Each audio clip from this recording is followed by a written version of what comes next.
And so, due to popular demand, we are gathered here together to watch Argentina versus Canada in the Copa America semifinal. A real shame, guys. A real shame that the U.S. is not there. The players aren't good enough. A crying shame, gentlemen. Crying shame. And we still, 3 other federations that were in Copa America already sacked their coaches. What have we done? Nothing. Nothing.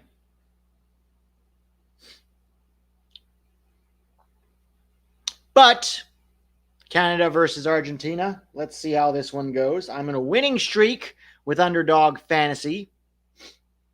So let's hope I can keep that one going tonight.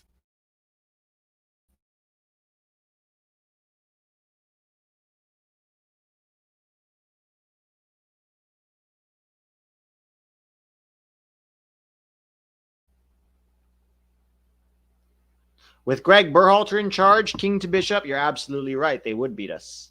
With Greg Berhalter in charge, Panama beat us. Like, what did we expect? Kept that moron for far too long. But let's look at the starting lineup for Argentina versus Canada, right? See what they have to offer us today, the soccer gods.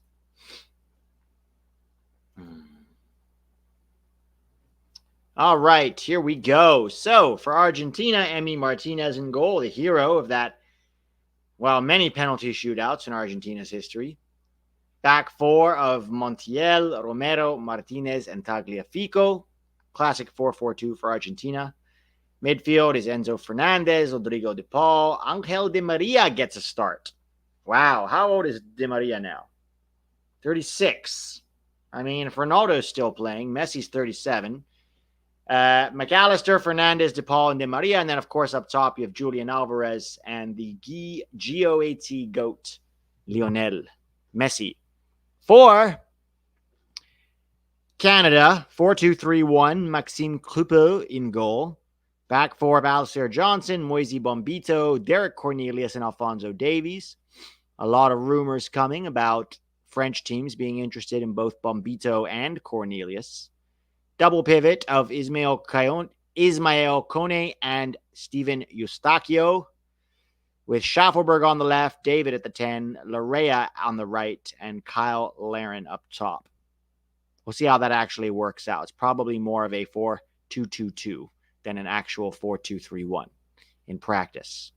Take a look at the bench for both sides. For Argentina, we have Franco Armani, Geronimo Rulli, German Pezzella, Lucas Martinez Cuarta, Marcos Acuna, Nahuel Molina, Nicolas Otamendi, Ezequiel Palacios, Giovanni Lo Celso, Guido Rodriguez, Leandro Paredes, Valentin Carboni, Alejandro Garnacho, Lautaro Martinez, and Nicolas Gonzalez. So Julian Alvarez has been selected over Lautaro today.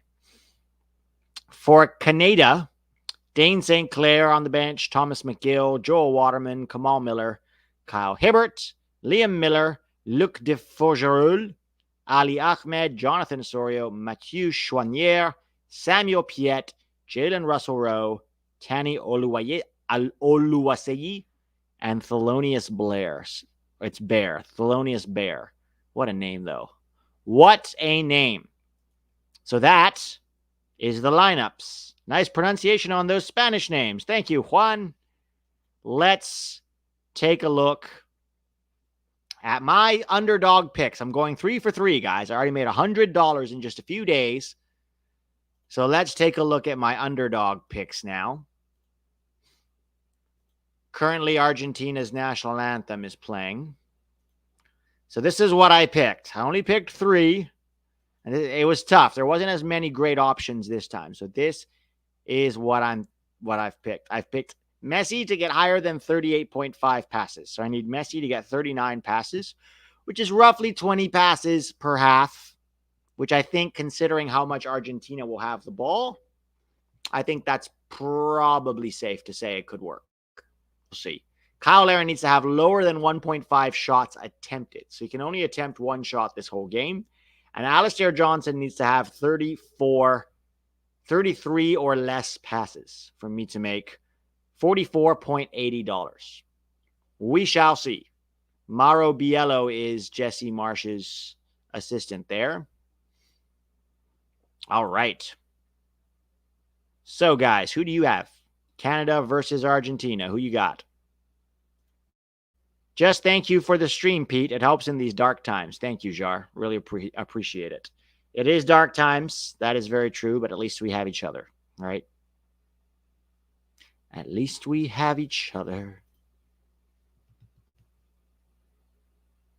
Alphonso Davies. Pete, any news on Triple G? Nothing. Believe me, if I had something, I would tell you. The source, all last I heard from the source was everything went zipper quiet.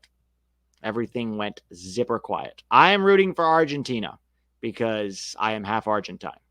And so that is who I most identify with. But kudos to Jesse Marsh in Canada for getting this far. Tomorrow will be the announcement, says James Charles Jr. Yes, exactly. That's what I mean. That's what I originally heard, that Wednesday would be the announcement. So we shall see. We shall see. Not playing soccer tonight? No, I'm not feeling too good, to be honest, so I don't want to go push it. You know when you're like right on the edge of getting sick and then you go do a high-intensity workout? Then, it can just kind of push you over the edge, so I have to be careful. All right, game should kick off any moment now. Let's make sure we got this clock. Whoa.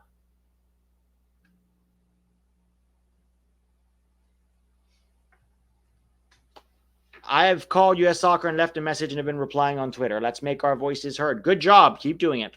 Keep doing it. Keep doing it, guys, until the announcement is made. They need to feel us.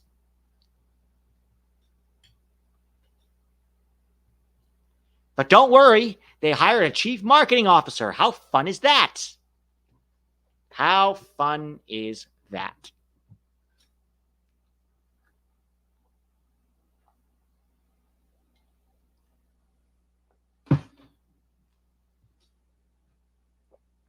You emailed Neil Bluth. Oh, I'm sure he loved that. If you're watching, Neil, we see you. We haven't forgotten you and your little tricks. Believe me, we have not forgot.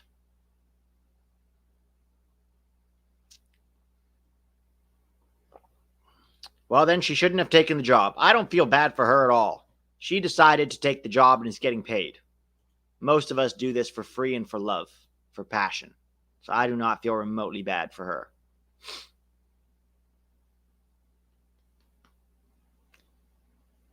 I'll pull for them Snow Monkeys CONCACAF bros. All right, quickly, guys. Put in the chat your score prediction. Put in the chat your score prediction.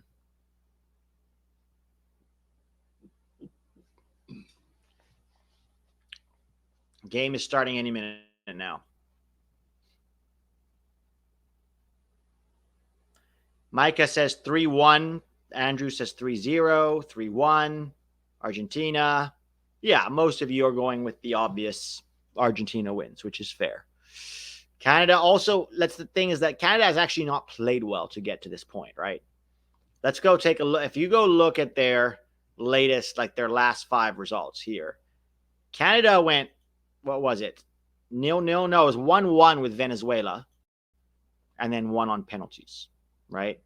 So Canada has really only scored, in this Copa America, they've only scored 2 goals in 5 games. 2 goals in 5 games, guys. Let's be quite honest. And in 2 of those games, they had to play against 10 men. They were man up. So it's not like Canada's been crushing it. That being said, Argentina hasn't exactly looked super dynamic either. Yeah, they've scored, 11 goals? 11 goals so far. But they haven't looked as free-flowing as we saw them at the World Cup. Nevertheless, I do believe they will win today.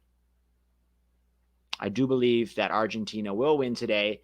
And Canada, bless their hearts, will still be able to go compete for a 3rd-place spot against either Colombia or Uruguay. Laren and Davies lining up together.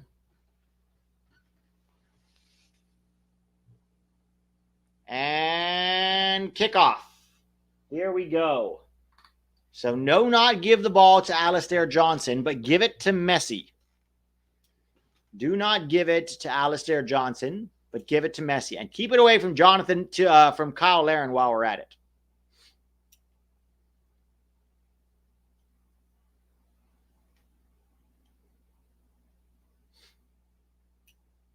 Think Jesse might be able to shithouse a win or lose in penalties. We'll see. We'll see. They haven't scored. This team can't score goals, right? They've got 2 goals in 5 games. So they're struggling to score goals. So it's hard for me to believe you can beat Argentina if you can't score goals. Argentina currently has the ball, which is good, keeping it away from Alistair and from Kyle. Keeping it away from Alistair and from Kyle.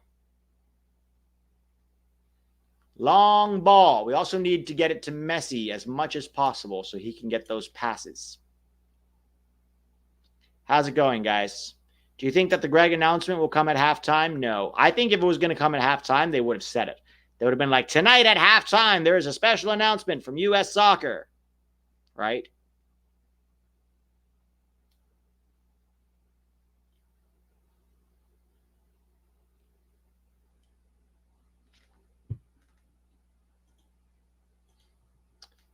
Dave Valensky says, if the U.S. doesn't fire Triple G, I will become a Canadian fan. I live in Minnesota. That's basically Canada. Ha! I think I might just turn this channel into like a European soccer channel. And I might just like focus on like Premier League and Champions League. I don't, if they keep Greg, I can't see myself continuing to cover this team. I don't know if you guys care about soccer outside the U.S., but I do. And so that's what I'll turn it into if they keep Greg. Very likely. We'll see. We'll see what happens. Yep. Keep it away from anybody in a red shirt. Well done. Oh, they pressing. Oh, they pressing. Argentina throwing.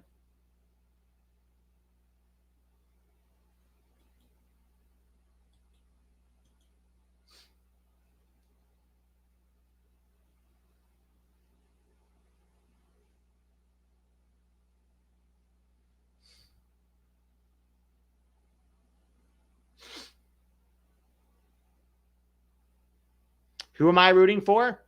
I'm rooting for Argentina. Canada had their success, and good for them. But they don't need to go to a Copa America final.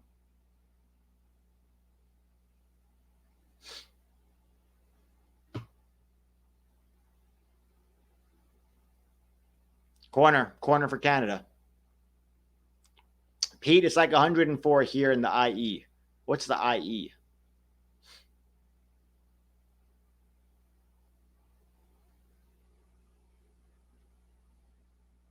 Oh, Inland Empire? Yeah, Hank. Even here, it's pretty hot. My AC broke last night, so I'm suffering. I am suffering. All right, Jacob Schaffelberg. Corner cleared by Argentina. I don't think Alistair Johnson has even touched the ball. But then, to be fair, neither has Messi. 106 in Boise, Idaho today. Yikes. In Boise, Idaho. I remember Boise. I went horse riding in Boise once. Right on the border with Washington, right? 115 to 117 here in Vegas. Yeah, fuck that. I would never live in the desert, man. Never live in the desert. That shit would mess me up. All right. Lionel. No, that one, Lionel. Oh, Canada, they're pressing well, for sure. They're definitely making Argentina. Oh, is Schaffelberg going to have a shot? Not even close. Not even close, Jacob.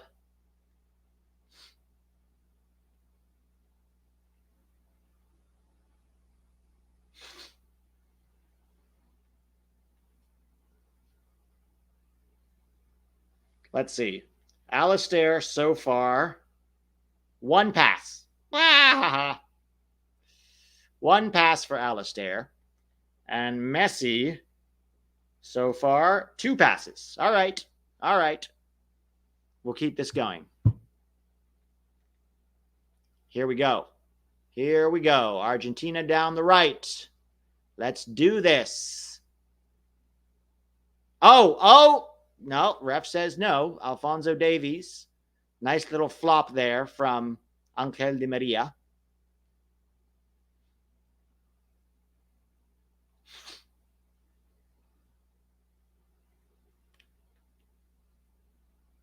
Fox broadcast just went down. Well, that's why you got to watch on Univision. Don't give Fox your money.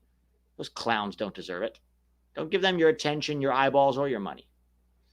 And if that's a red flag, Max Bredos, too bad. Yeah, guys, smash the like button. Di Maria really trying to get that penalty. I know, right? No worries, FSDAF, blah, blah, blah, alphabet soup. No problem at all.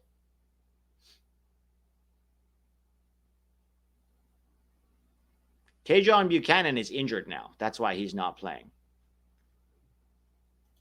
Don't do this to me, man. Don't do this to me.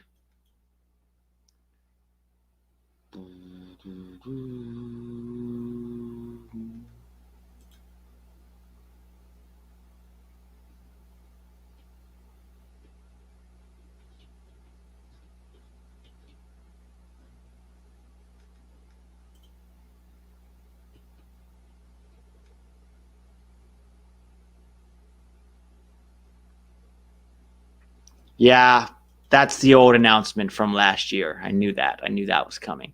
Guys, don't hype people up, Kyler. Here comes Canada. Schaffelberg dragged it wide. Jacob Schaffelberg. It's the old announcement from last year, guys. From when, remember at the kickoff of the Mexico game, Paul Tenorio, a major league shill, announced that Greg Berhalter was staying, and they did it right as the Mexico game kicked off as a way of hoping. Like, do they think fans are this stupid? Like, we're gonna go, oh, we didn't want Greg back, but since we're watching Mexico, we can't also check Twitter at the same time, and also are not capable of outrage just because we're watching a soccer game. Like the condescending business of U.S. soccer. Like, every day, all they do is shit on their fans, beg you for money, and then shit on you. That's what they do. That is their business model. And we're part of the problem because we do it. We keep giving them our eyeballs, our attention. We buy tickets. We buy merch. We do live watch-alongs, hoping against hope that everything will change when clearly we know it will not. We know quite clearly that it shan't. Kyler, so I apologize for my transgressions. Please don't block me. No worries, Kyler. A little banter never hurt anyone.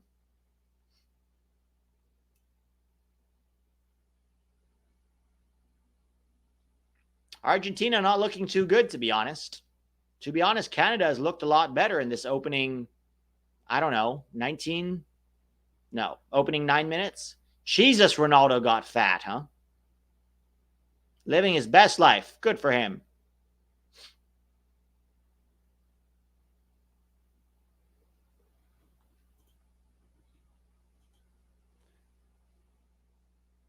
Long ball from Canada, dropped into the box.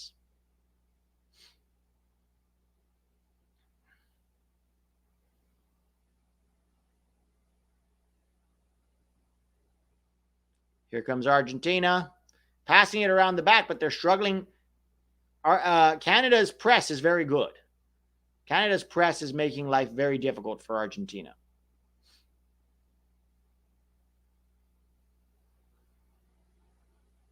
There we go. Here comes Argentina now.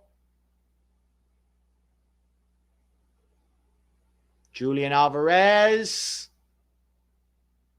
Oh, terrible pass by Argentina. Can Canada counterattack? They cannot.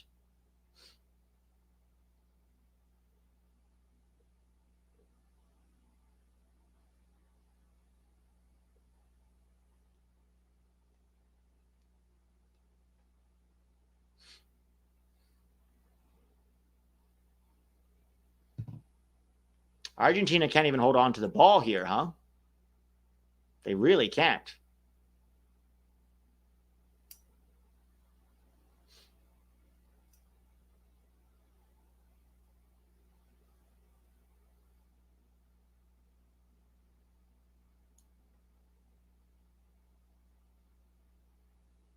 All right. Ismail Kone. Give it to Johnson. No, keep it away from Johnson. Ah, damn it. He made another pass. Tackled.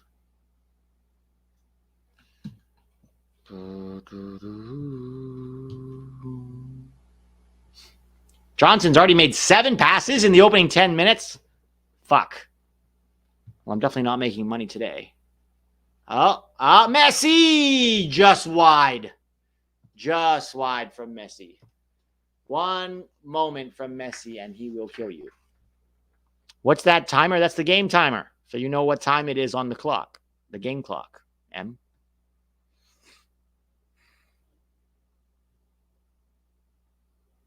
Well, I thought Argentina would have more of the ball. Who am I?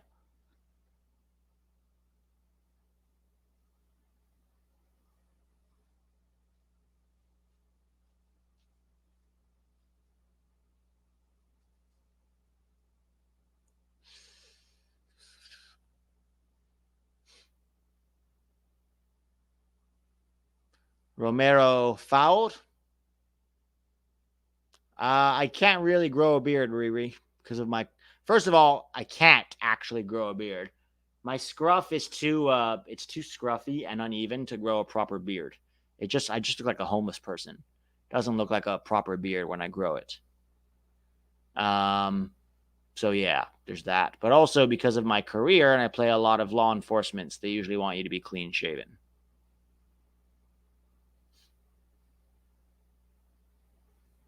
I don't look good in a goatee. It's okay if it's, it's okay if it's like a little scruff, but a full-on goatee just doesn't suit me at all.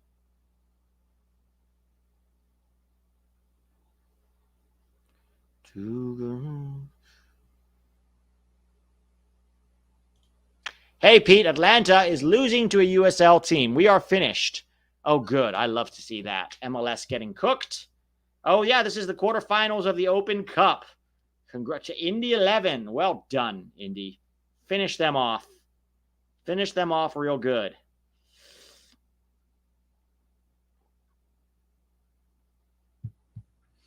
You can't picture Pete interrogating anyone? Oh, boy. Boy, do I have some news for you.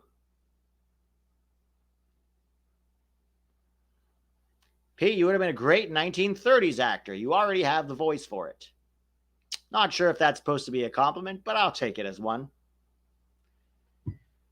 Let's see. Spain looks great, and so do you, Pete. Thank you, Jeff. Spicy Jeff here, making us all feel better. Oh, come on, David. What was this? What was this nonsense?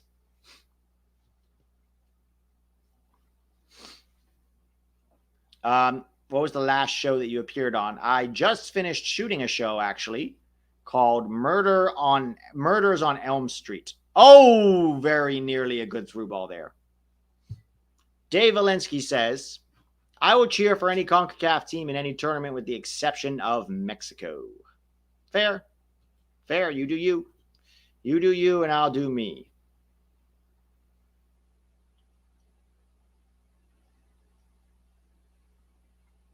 No. Not Nightmare on Elm Street. Murders on Elm Street is what it's called. It's based on a true story. Not Nightmare, guys. Murder. It's coming out soon. Oh, ball over the top. Easy catch for Maxime Coupeau.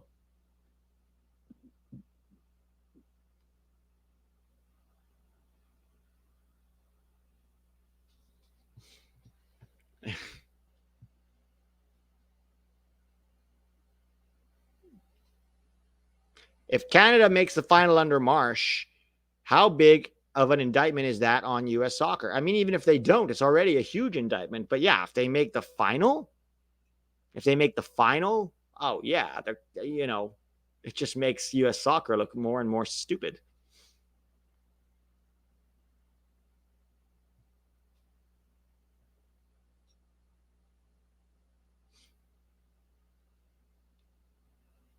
Oh, Canada keeps giving it away. Argentina starting to be ascendant here. Messi. Oh, very nearly a good little slide roll pass by Messi there. Can Canada get there in transition? Ismail Kone down the right.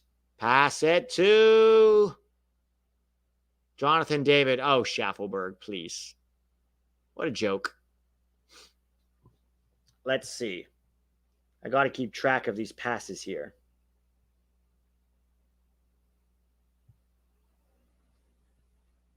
Got to make sure that we're keeping Alistair Johnson at 34, which doesn't look likely right now. He's already at 10. Oops. Not great. I guess 3 out of 3 was a little overambitious, but you never know. Stuff can happen. Kyle Larin still does not have an attempted shot, so that's good. Where's Messi at? Messi, we have him on 5 passes. Those are rookie numbers, Messi. We got to bring those up.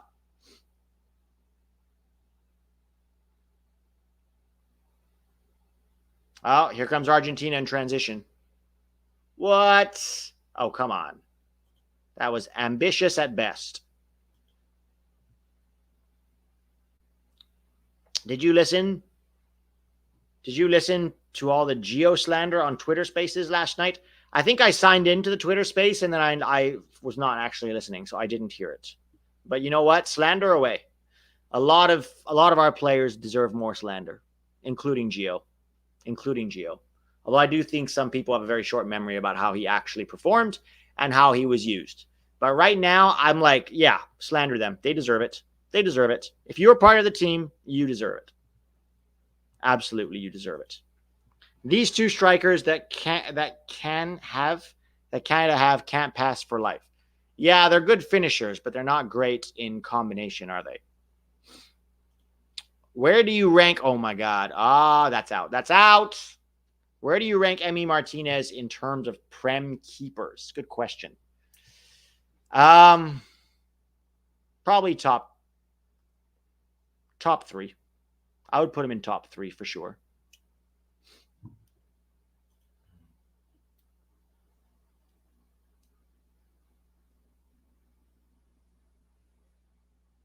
The space said dude needs to be central, but also needs to beast out more. I mean, beast out. Let me know what that means, because I actually thought defensively Gio was one of our best midfielders, even though that's really not his role. So when they say beast out, I'm not exactly. I need to hear more specifics about what they mean by beast out. Like, what was Gio not doing that they wanted him to do? You could say be more aggressive in transition. Sure, I probably agree with them if they say that. The question is, what was he told to do? And Gio, more than anybody, knows that if you don't do what you're told, you get benched. Right? Try harder and take more initiative. I mean, sure, those are very nice concepts. All of our players could have tried harder. All of our players could have taken more initiative. Absolutely. I wouldn't even necessarily call that slander. I would call that expectations, which are good, which is good. And generally speaking, I'm a fan of the players taking some heat. I really am. Because that performance was just completely unacceptable. All of them. But those same people need to make sure the leaders on the team, who were arguably much worse, Christian Pulisic and Weston McKennie, especially Weston is one of the leaders on the team, they deserve more criticism than anybody. Weah too. And Adams. These games highlight how bad Turner is on the ball. Yeah, he's terrible on the ball. I thought Tax Canada Copa prediction was crazy loco, but here we are. Thanks again for all you do, Pete. Berhalter out. Yeah, they had an easy path, or an easier path. right? They had an easier path to this semifinal than a lot of people expected. We should do a call-in show today / soon, Pete. Not today. Maybe once they make an announcement on Greg, then we'll trust me, we'll do call-in shows. Believe me, we'll do call-in shows. But just doing this game after the stream I did this morning, it's already taking its toll. So after this game, I will leave. But yes, we will do a call-in show soon.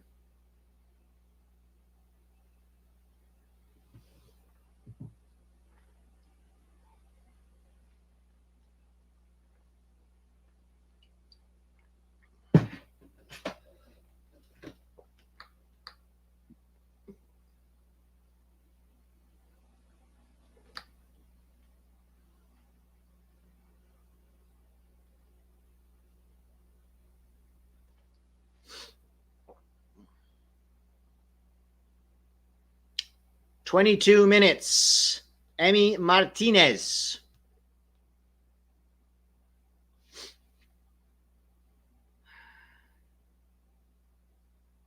Tagliafico.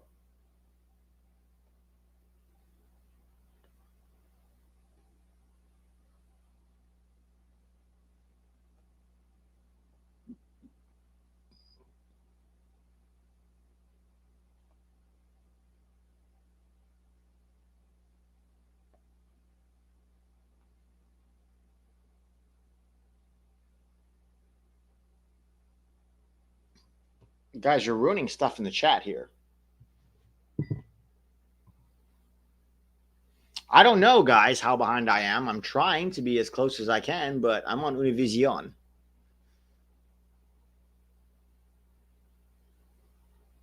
Ooh, good finish. Julian Alvarez with the goal. You guys are saying offside?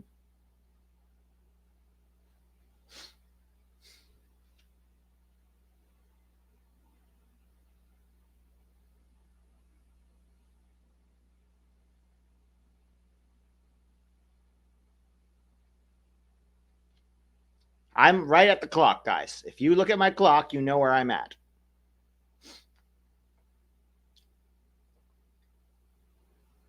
Just not remotely offside. Who is saying offside? Not even close to offside. Extremely legitimate goal. Oh, went through the keeper's legs. Went through Maxime Croupeau's legs. Don't worry. Max Bredos about to tell us that we need more MLS players on the team because Canada has some. Also, wasn't Croupeau responsible for the goal in the last game too? Oh, Max. Nicest guy in the world when you're with him in person, but his takes, pure trash. Pure trash.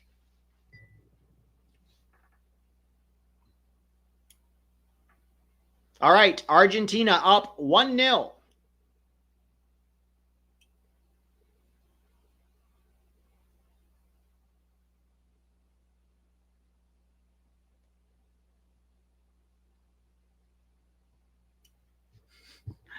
Spicy Jeff. Golden generation, no. Most talented, probably yes. Also, I'm not wearing pants. LOL. Thank you for that information, Spicy Jeff.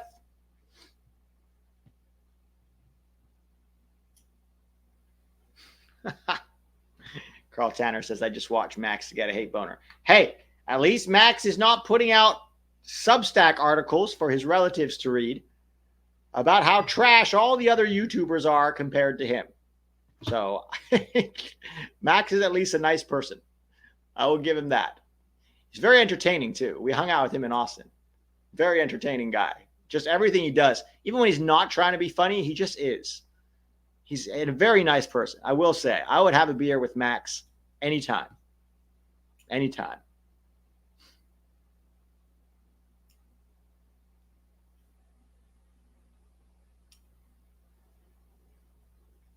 As an actor, did you ever thought about having a movie review channel? I would love to see your takes on other people's acting. Yes, actually, believe it or not. I did start a movie channel a while back called, well, I don't tell you what it's called because then you guys are going to go look for it. I did like 5 videos and nobody watched them. Like nobody cares. Nobody cared what I had to say, which is totally fine. That is their right. So I did not continue with it. I did not continue with it at all.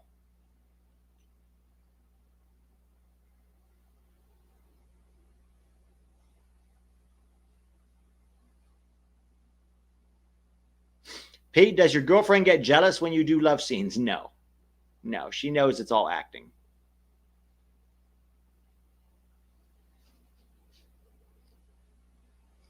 The Steel Crusader, because I'm on YouTube and because they're going to demonetize me for talking about that, I can't answer your question. I can't answer your question, but yeah. Pete, do you rate Eustachio? That feels like a pretty open-ended question. Yeah, not even remotely offside.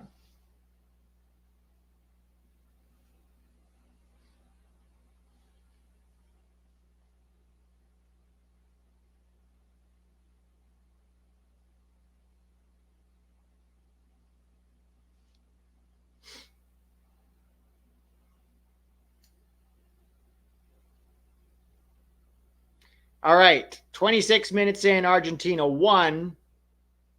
Argentina won. The other guys, 0. Canada, 0.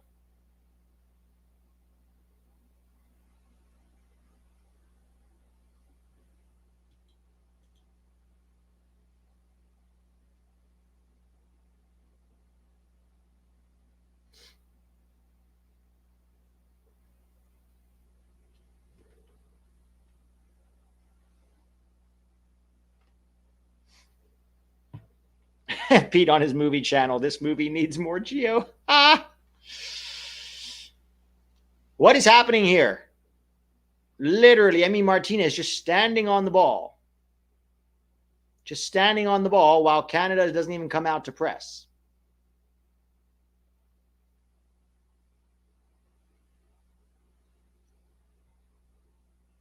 Oh, wow. That's a terrible pitch, huh? Just awful, awful pitch.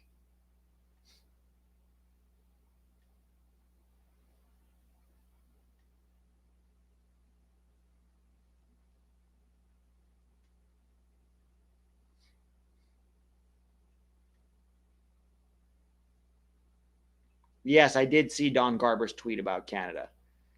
Stop giving it to Alistair Johnson. I'm trying to make some money here. Jesus. Let's see where we're at with those. So right now, Johnson's on 16 passes. Good Lord. That's not good. Where's Messi at? Messi is at only 9. Oof. It's not looking good, guys. It's not looking good.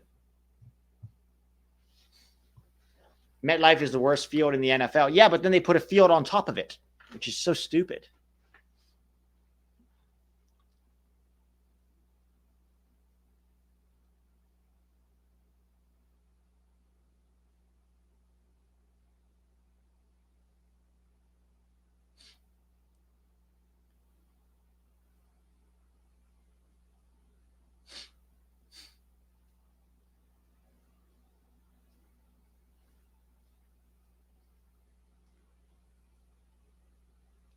Yeah, they better not have this fake grass for the World Cup. Can you imagine what a disaster that would be?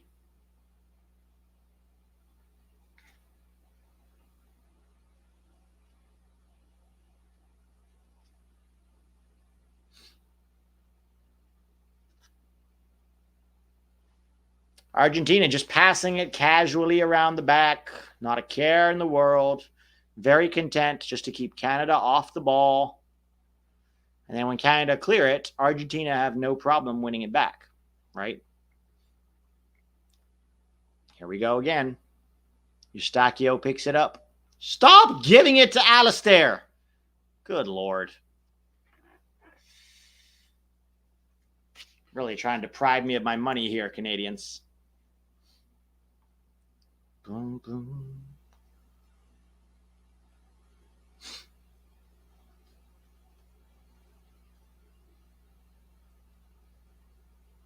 Bombito, back to Alistair. Yeah, we're cooked, man. I ain't making no money tonight.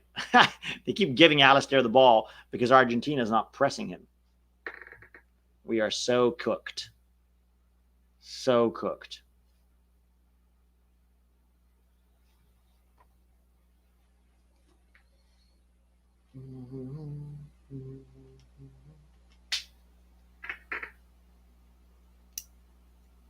Yeah, Spain did look very good today. Canada sort of playing with the ball to keep giving it to Alistair Johnson. This was terrible, terrible underdog fantasy picks. It's all right. You're not going to win them all. I won 2 in a row. Tack and I are doing a collab tomorrow shirtless, says Jeff Carey. Oh, well. Good luck with that.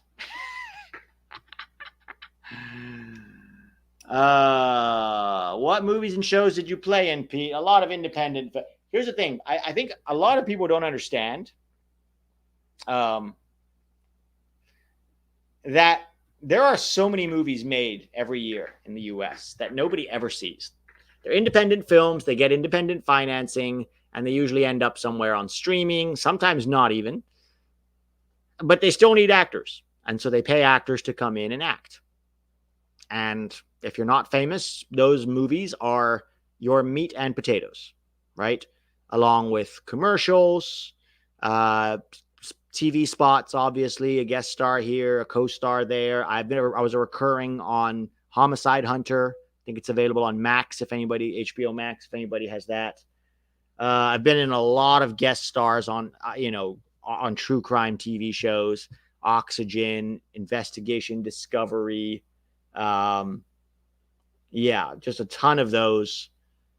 A lot of independent film, few commercials here and there, some music videos. It's just, steady work. There are so many actors. People think either you're famous, you're either people think with acting is either you're a celebrity or you are a waiter. They don't realize there's a whole lot of in between. And there are plenty of actors that you would not recognize and don't know their name, but they work regularly. And I'm thereabouts. I'm maybe not quite there, but I work pretty frequently when I'm not focusing on, YouTube and stuff like that. So. Oh, Mr. Croupeau. Do you do any theater? Yeah, I was just in a show here in LA back in January that actually got really rave reviews. It was a great show called The Manor, and it happened. It's a true story based on the events of a very rich family here in Beverly Hills in the 1930s. And I acted in it, and it did really, really well. We sold out the show for a couple of weeks. I try to do at least one theater show a year.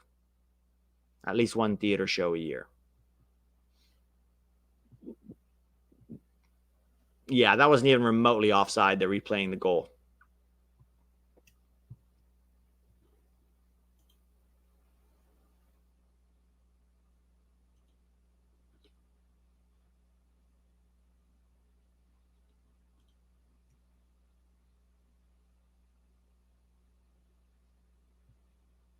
Yeah, this I agree with 100%. Theater is great. Anybody who doesn't go should go. It's like an IRL movie. I'm not sure what IRL means, but I'm not sure what IRL means. But yeah, theater, I love theater. If I would do more theater, it just doesn't pay very well, if at all sometimes. So if you're on Broadway, sure, but I can't really sing. So I don't usually do a ton of theater. But yeah, I definitely try when I can. It's beautiful. It's a beautiful medium. Somebody once asked me if I was religious or if I had a place of worship. And I was like, no, theater is my religion, and the theater itself is my place of worship. That's what I really love. Ooh, good shot by Argentina. It just sadly doesn't pay a ton of money.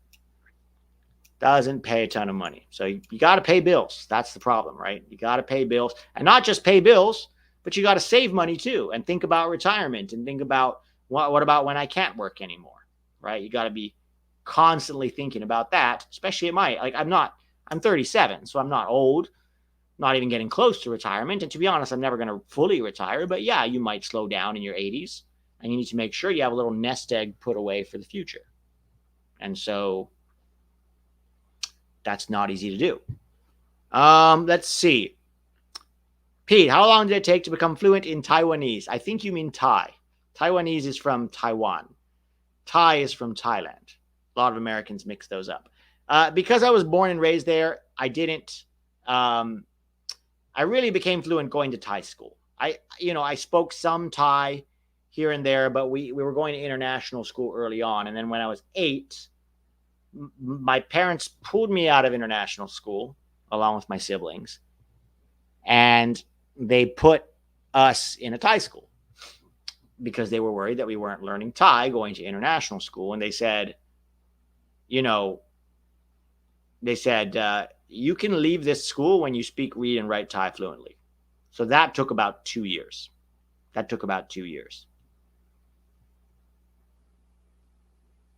Oh, in real life. Gotcha. Also, yeah, right. Taiwanese, Ivan Petrov is correct. Taiwanese doesn't actually exist. They speak Mandarin over there. Or is it Cantonese? Maybe it's Cantonese, yeah. I'm pretty sure Mandarin, though. From what I understand, they speak Mandarin mostly in Taiwan. I could be wrong, so don't quote me on that. But I'm pretty sure it's Mandarin. I'm sure they have they have Cantonese there as well, but I believe Mandarin is still the official language of Taiwan. Let us look it up. What is the main language of Taiwan? See, a paid stream can be educational outside of soccer. So Taiwanese Mandarin, Standard Chinese, Taiwanese Hokkien, Hakka Chinese, and Taiwanese Hakka. So it does seem like mostly that Mandarin Chinese, yes, that's mostly what they. Cantonese is more Hong Kong. But yes, thank you for the super chat. All right, 37 minutes in. Probably Alistair Johnson has already done his. Sorry, he had 25 passes. I'm so cooked. Messi, 12 passes. Well, you can't win them all, boys. Can't win them all. Have you ever acted in dinner theater? No, not specifically dinner theater, no.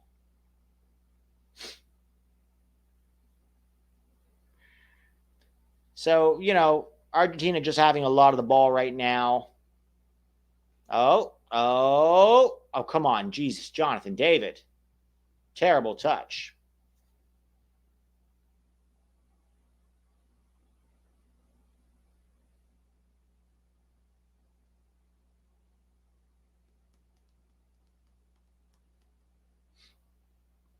Alphonso Davies, attempted cross to nobody.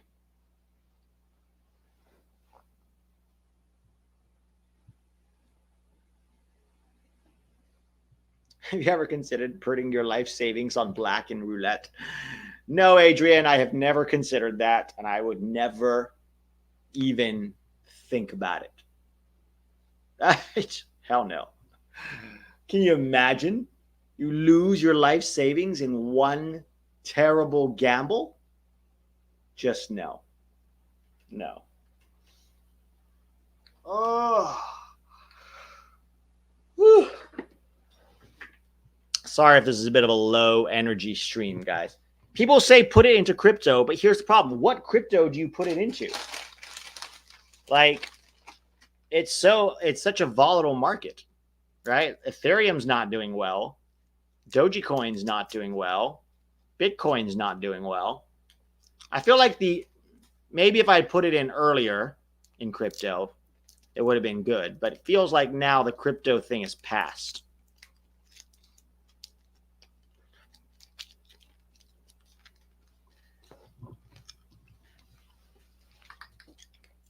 Only Bitcoin or Ethereum. I think I have like $20 in Ethereum or something. Do you guys use Robinhood? Hey, Robinhood, sponsor the channel.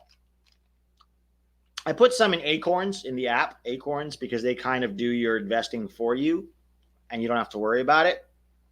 So I don't mind that so much, but I don't have the time to like research all the stocks on Robinhood. I think I put like $20 in Ethereum one time, and I think it's doing terribly. Yeah, I definitely missed the crypto bubble. Yeah, I'm like at $18.49 when I invested 20, so I lost $1.50. $1.50. I might just pull it out. Stock market is not for me.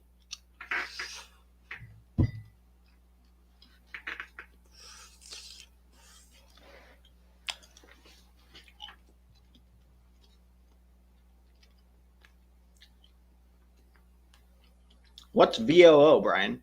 What do you guys invest in? Let me hear your advice, as terrible as it might be. Any financial advisors in the chat? What are index funds? See, this is the stuff I don't know anything about.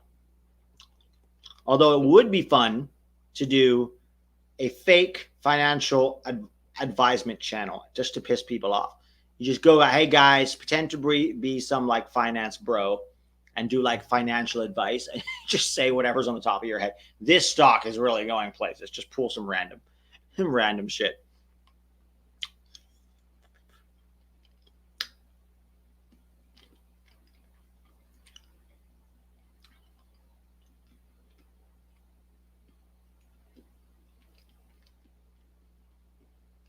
And they all work for U.S. Soccer. Neil Bluth is like, this is how we get Pete to lose money. Just tell him where to invest his coins.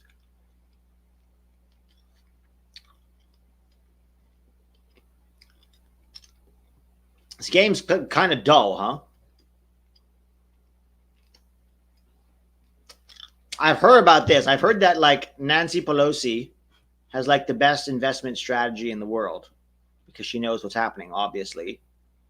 If you just basically copy what the politicians do, it's crazy that we allow our politicians to, to put money in the stock market and to buy stocks and all that stuff.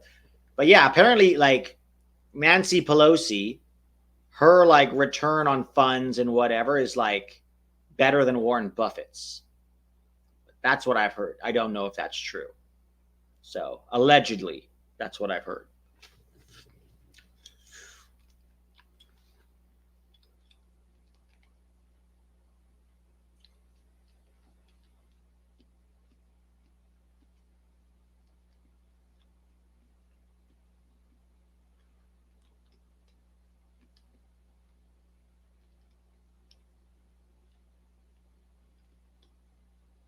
Liam Davis says that is true. She outdoes most hedge funds. See, that's what I'm saying. How do you know what she's doing? That's the problem. How do you know what she's investing in? Can you short stock in U.S. Soccer? U.S. Soccer is not a publicly traded company, sadly. If they did, their stock would be so ridiculously low right now. It wouldn't be even funny. Invest in your local Indian casino.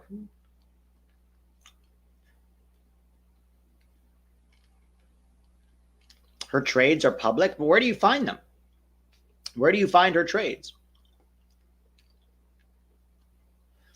Oh, nice long ball over the top for Di Maria. Di Maria sliding in Messi. Oh, cuts. Oh, just wide. Could have been 2-0 for Argentina there.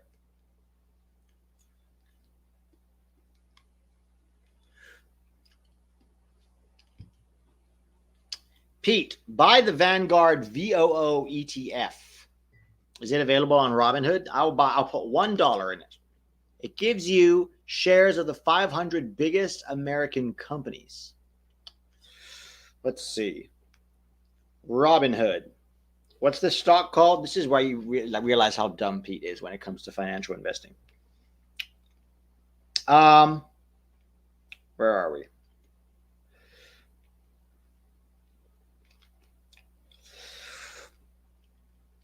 Vanguard VOO ETF. Let's look this up.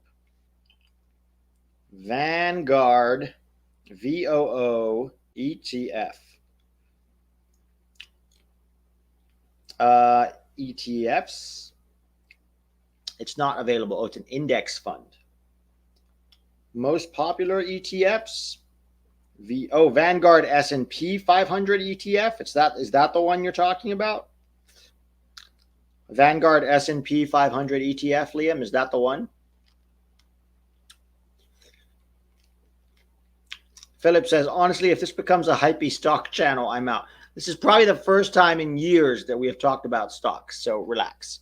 So we're not turning this into a stock channel. But the game is not much happening. It's pretty dull. It's pretty dull. Let's see. $511 for one stock. Oh, here comes Argentina. Oh, slipped him in behind. Oh, very nice work by Di Maria to twist and turn. Lays it back to Messi. Tries to chip the keeper, and it's off. That'll be a corner.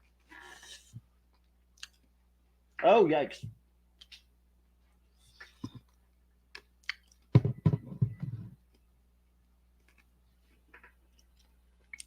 So David says, take your $18 from other investments and move it.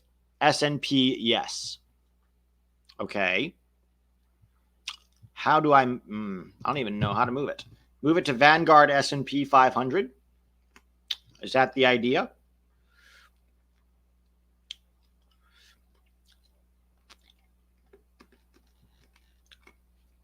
I'll figure out how to do this later.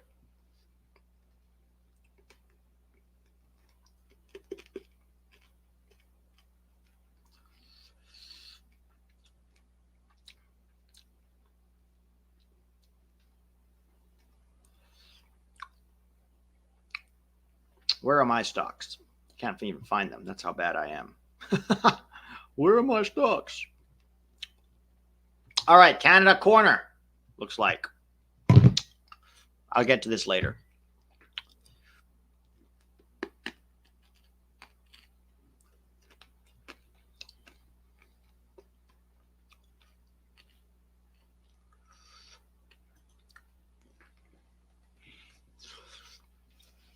S&P 500 will give you consistent 8 to 10% annual returns. Is that for real, Liam? I'll say consistent 8 to 10%. My high yield APY savings account only gives me 4.25.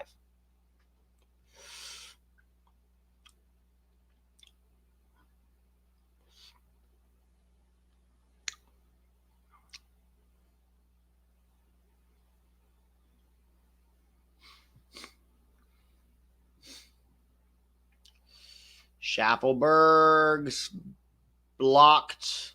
Bombito under some pressure. Gives it back to Croupeau. Croupeau with the long ball, and the ref blows for halftime. There is risk, Pete. Savings account 0. Yeah, I'm not going to put any serious money in there, DK. I'm going to take the $18 that's in the other one, and I'm going to put it in S&P 500. Don't worry. I'm a low risk guy when it comes to my finances. If you can give me a solid 4.25% returns, I'll take it. And I'll have a little bit over in Acorns to see if that grows. But overall, I'm very low risk when it comes to that shit. Very low risk.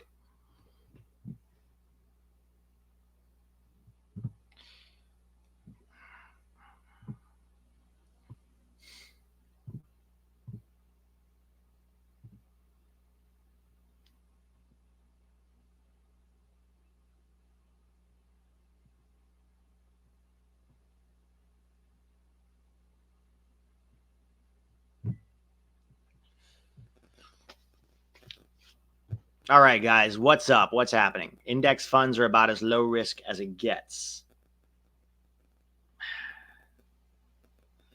Get 8% staking Ethereum. Dude, I was in Ethereum. All it's done is go down. All it's done is go down. I don't know why Jesse's mad. He's mad that his team is losing, probably. Or maybe he's unhappy with the player's effort. I don't know. Roth IRAs. Yeah, Roth IRAs, but then you can't withdraw for like 30 years. So that's a bummer. You know. Also, aren't Roth IRAs still vulnerable to the stock market too? See, this is the problem with any kind of financial trading or plan.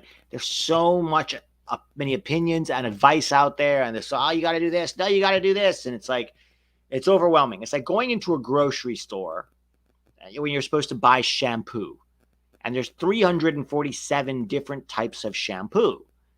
And everyone's like, you got to buy this shampoo. It's got the tea tree thing. Like, no, this one, it's the guava extract that you need for the... No, but this one is particularly if you have dandruff. I don't know. I don't know which one. So I buy whatever's the first one there that seems fine. And I put that on my hair. And so far, it still looks pretty damn good. All right, why is Triple G not fired yet? I mean, he might be. They just haven't told us yet. That's the problem. He might be fired. We just don't know. They haven't told us anything. But don't worry, guys. They told us that we have a new chief marketing officer, a new CMO, because that's what matters.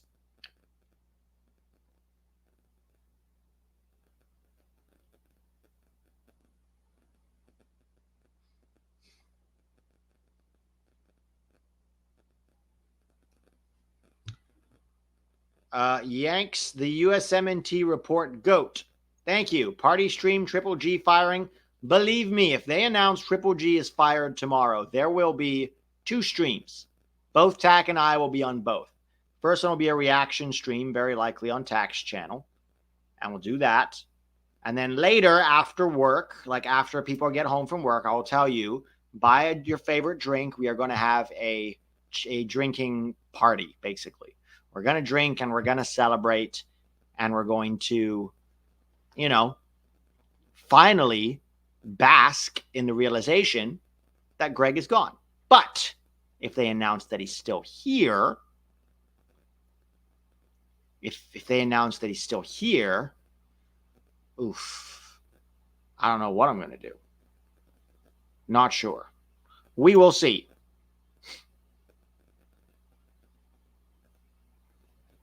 Excellent work, Cincinnati. I'm in Cincinnati, and I'm hearing the supporters group is planning a boycott for the game against New Zealand in September if Greg is still coach. That is excellent news. And here's the thing that gives me a certain amount of peace about it. Of course, it's U.S. soccer. We've been burned before, so we don't know. I can't promise anything. But I know how tight American Outlaws are with U.S. soccer. Right? I know how tight they are with U.S. soccer. And they have called for Triple G's head at least twice. I think 3 times now since the Uruguay game. And maybe once you could say, oh, they were just mad. But they've doubled down on it, which makes me think that U.S. soccer has given them permission to double down on that because he's not staying. Because I know the people at AO, some of them. And everything about that organization is like, wherever U.S. soccer tells us to do, we do. They claim to be a fan-centric organization. They are not a fan-centric. They are a U.S. soccer propaganda group. If you want to come and wave your pom-poms and buy the $19 churros, American Outlaws is the place for you. So the fact that they have called for Greg to be fired several times makes me believe that he is getting fired. It makes me believe he is getting fired. All right. Pete, you have beautiful hair. Love to smell it. You wouldn't be able to get close enough to smell it. But thank you, Jeff. Thank you for your kind words. Outlaws might have changed. I'll believe it when I see it. I'll believe it when I see it. Oh, they're trying to do Michelob Ultra. Hey, Michelob. We will not buy your beer, you sponsors of U.S. soccer. We will not buy your beer while Berhalter is still the coach.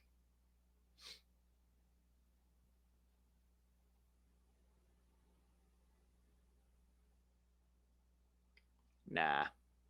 Fuck them.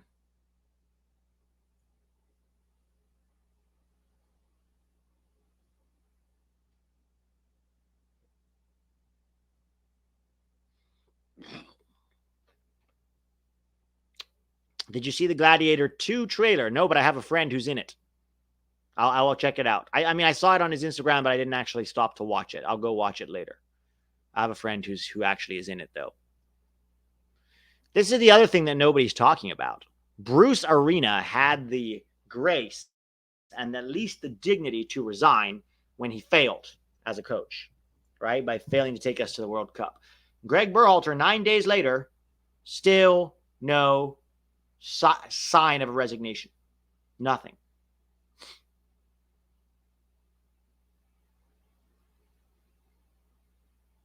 Because he has no shame. He is a money-grubbing parasite, Greg Berhalter. He has no shame. He will not resign. He still thinks he's the right guy to lead this team, as he said after the game. It's been 9 days.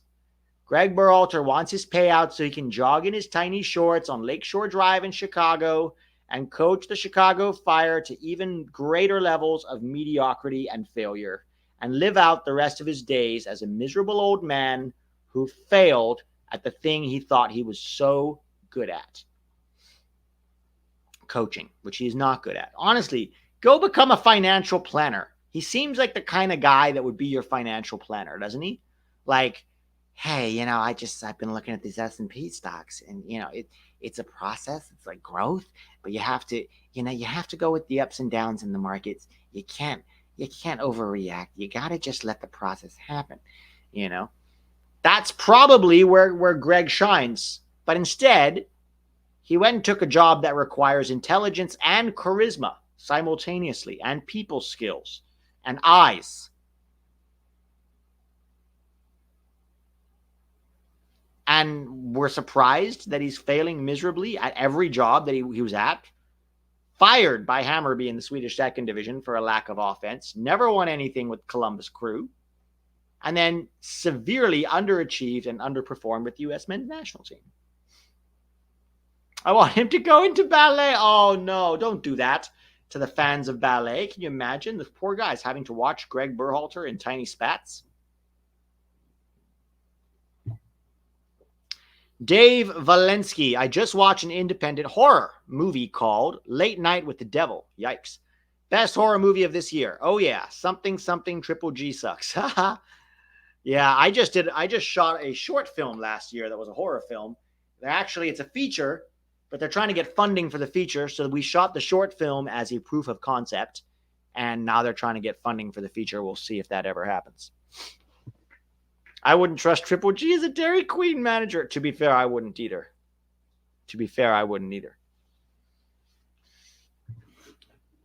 Yeah, this is a big problem. They're still backing Greg Berhalter. This is the big issue. A lot of them are still backing Greg. And that's a big, big problem. They're deeply in love with mediocrity, a lot of these players. And it's hurting us. It is definitely hurting us.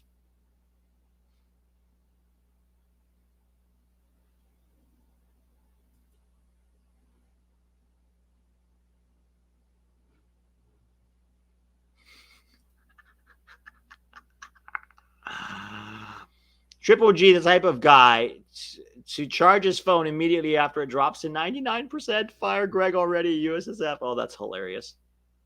That is quite funny, actually. After it drops to 99%. Yeah.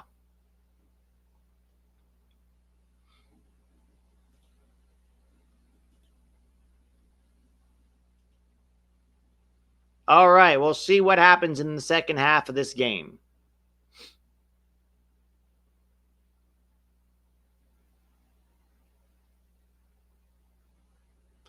The board is worried about DEI initiatives. Yeah, well, it's a great way to up your DEI. Get a coach who's not a straight white male. Oh, shit. No, I'm kidding. Obviously, get the best coach. But I'm just saying, firing Greg has nothing to do with DEI, right? Like, sure, DEI, to be honest, is a fairly dumb metric, in my opinion. Because all it is a way for companies to act like they're doing something to help, minorities and women and whatever. But really, they're just trying to get points, right? So DEI stuff, BlackRock, they all kind of promoted this DEI stuff. Even BlackRock is kind of backing out on it now. Was it Larry Fink who was like, all right, we're going to focus more on other blah, blah, blah. We'll see what they do. DEI is, come on. Anybody who's actually worked in a corporation, you know how dumb it is. Real change is prosecute cops who shoot black people, for example. That's real change. Not oh, look, we bought, 40% of this. So we are all of a sudden, like, no, get out of here.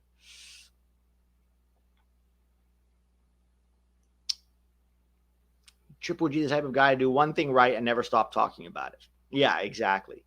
Exactly. They don't give two fucks. They just think it makes them look good.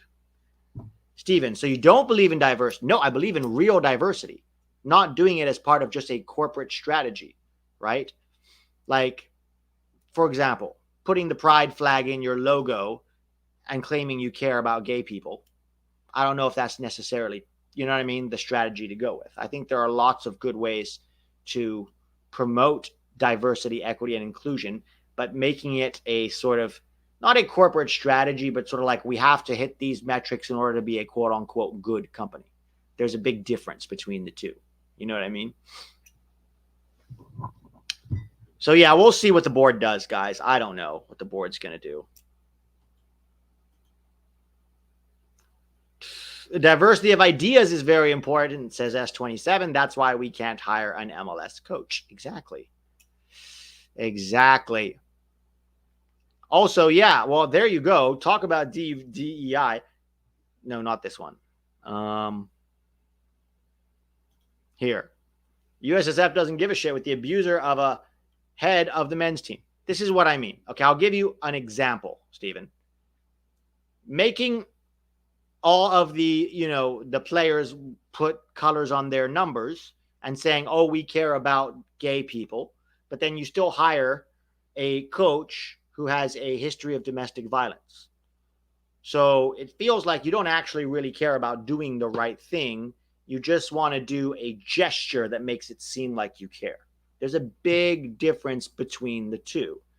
Doing a gesture to make it seem like you care about doing the right thing versus actually doing the right thing, that's where I think there's a big disconnect, and it gives DEI initiatives a bad name because it feels fake and it feels corporate and it feels like they're just pandering to a narrative instead of actually doing something that has meaningful change. Does that make sense? That's the big difference.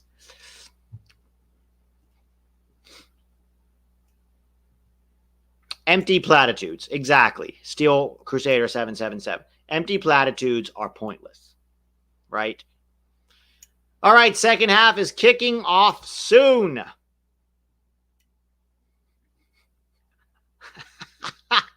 I'm not going to read your comment. You know who you are, but it is hilarious.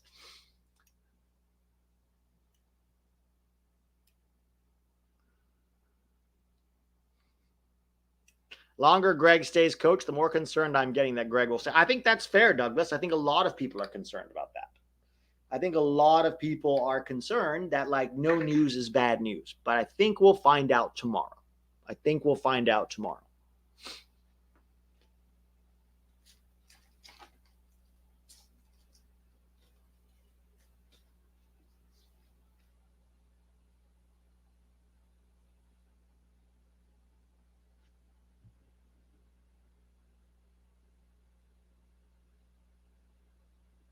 Here comes out Argentina. Wonder what Jesse Marsch said to his boys at halftime. I wonder what he said to his boys at halftime.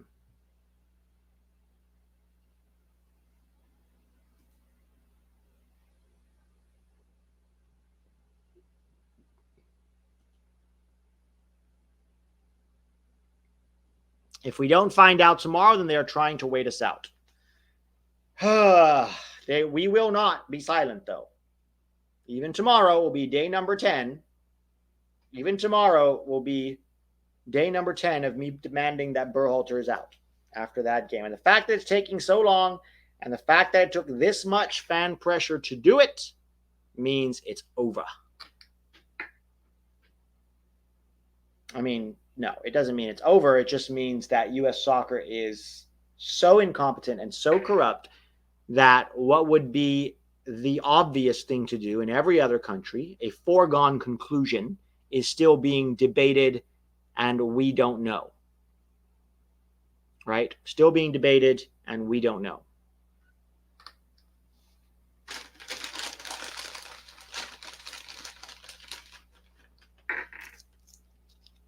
Jesse Second half is kicked off. Can Canada get something done here? Argentina still winning after Julian Alvarez's goal gave Argentina the lead in the first half. Jesse gave them poutine drowned in maple syrup while yelling in half English and half German. Yee. Do not go gentle into that good night. Rage, rage against the dying of the light. One of my favorite quotes, Nye Michaels. One of my favorite quotes.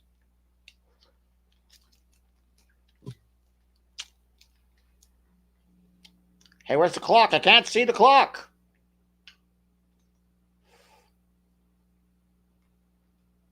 Oh, thank God. Just in time. All right, that's where I'm at. Free kick for Argentina. It's going to be 2 or 3-0 maybe this game. They clear it. Carl says, preach. I've been hearing the same BS excuses by U.S. soccer for over 20 years. Yeah, we've been hearing the same nonsense. The same nonsense over and over again. Are you jealous that Canada made it and USA didn't? Of course I am. How could I not be jealous? Canada did what we could not only what we could not do, like get out of the group, but then went even a step further and made it to the semifinals. And now they have an opportunity to get third place, even if they lose today. Of course I'm jealous. Of course I'm jealous. I'm happy for them, but I am jealous.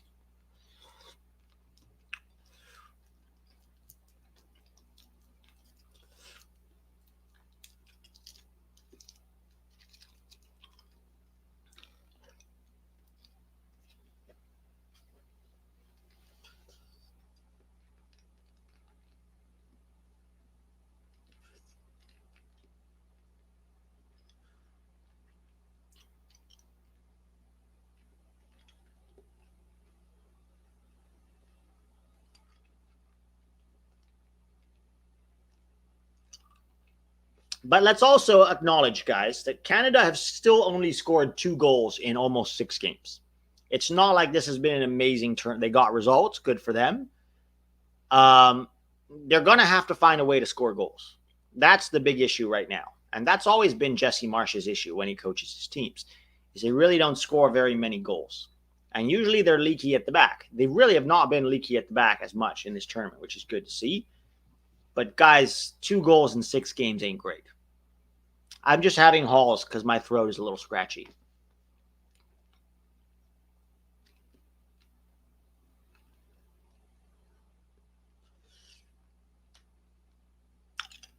Exactly. Judgmental Deity says at least they get results, unlike Triple G. Exactly. Exactly. They're getting results, and at the end of the day, in a knockout tournament, that's what matters, right? They get results. Unlike us, who couldn't get anything. Here comes Canada. Oh, cross is cleared. Can they get second ball? Eustachio cleared again.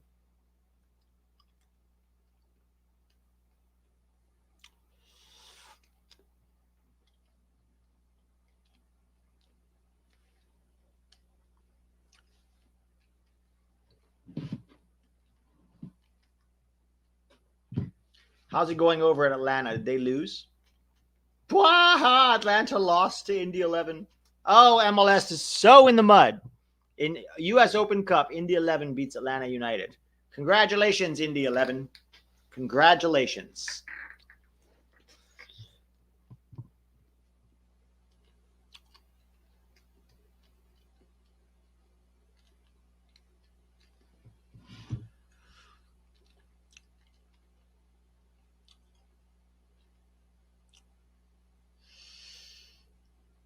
Rodrigo de Paul. Corner for Argentina.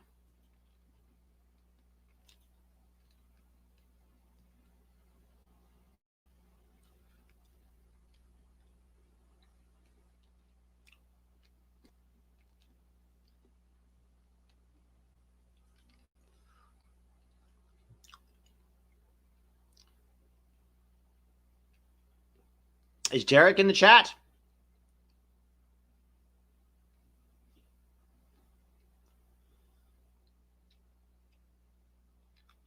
Derek, you want to hop on for the last, I don't know, 40 minutes?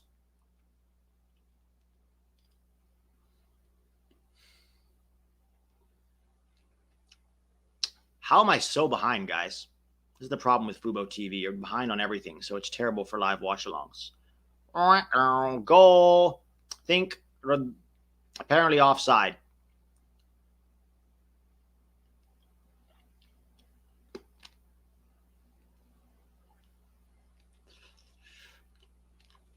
That's 2-0. Hang on, let me see it again.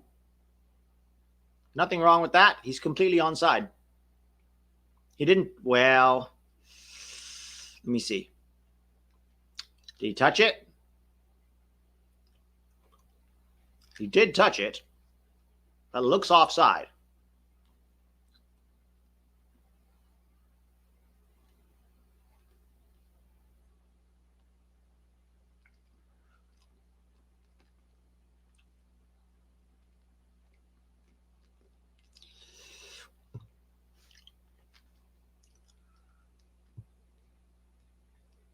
Here, we're watching it on VAR. Oh, no, he's good. The Canada player played him on. Oh, yeah, that's onside. That's a great goal. Derek Cornelius, I think, played him on. Yeah, that's a good goal. 2-0.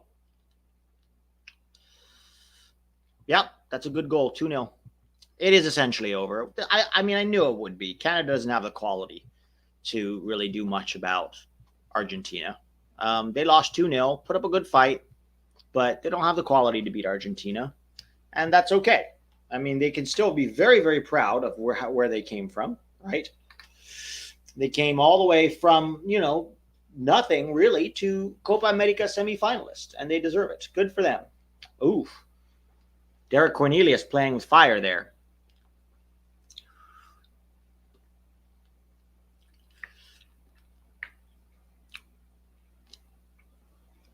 No, they're not going to win third place because they'd have to beat either Uruguay or Colombia. And honestly, you can make the argument that either Uruguay or Colombia are better. Both Uruguay and Colombia are probably better than Argentina right now. So no, I don't think they'll get third place.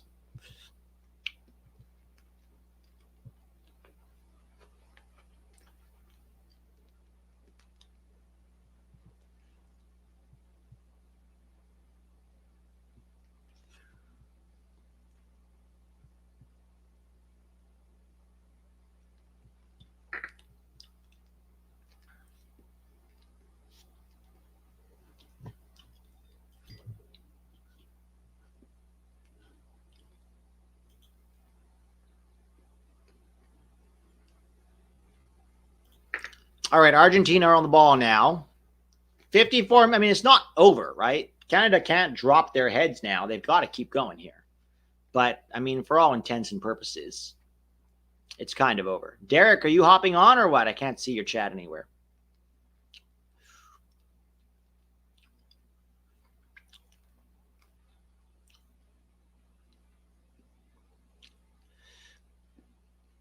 Yeah, let me know if you want to hop on, Derek.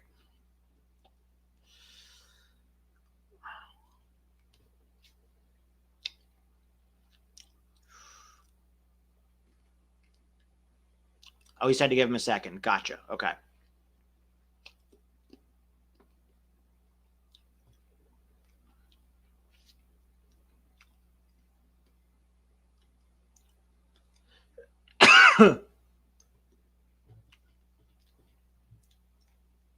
Derek's finishing his chips and salsa.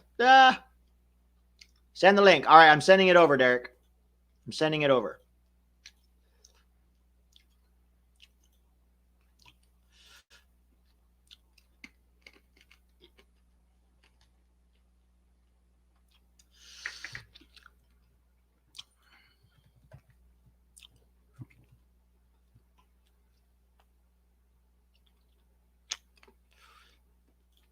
I send it to you on Twitter, Derek.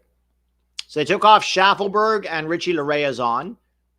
No, they took off Schaffelberg and Larea, and they brought on Ali Ahmed, and they brought on Miller. Yeah, that was Derek Cornelius who held him onside, right? Sad times. Sad times.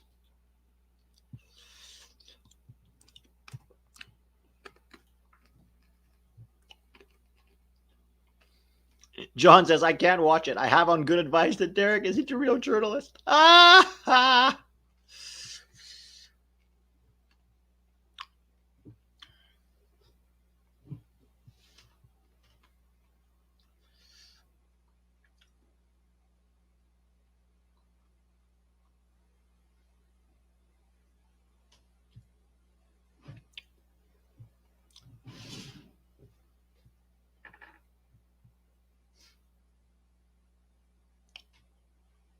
Pete, what club do you support in Europe? I used to be a big Man United fan a long time ago, but I haven't kept up with it over the years, and I struggle to be emotionally attached to any club in Europe, to be honest. I struggle to be emotionally attached to any club in Europe, to be honest. It's just is what it is, you know? I basically watch guys now that the Americans are playing, but we'll see what happens now. Oh, no! What is this, Derek? I don't see you. Oh, there we go. Yeah. Guys, before we allow Derek to speak, I need to clarify that he is not a real journalist.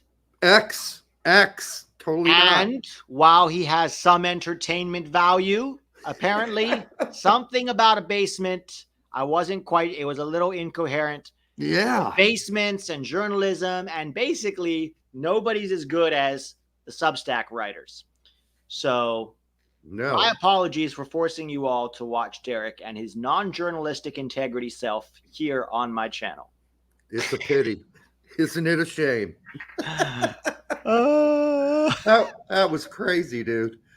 And so out of left field. I mean, not for me and Tack, because we're used to those attacks. But on you guys, that was pretty out there.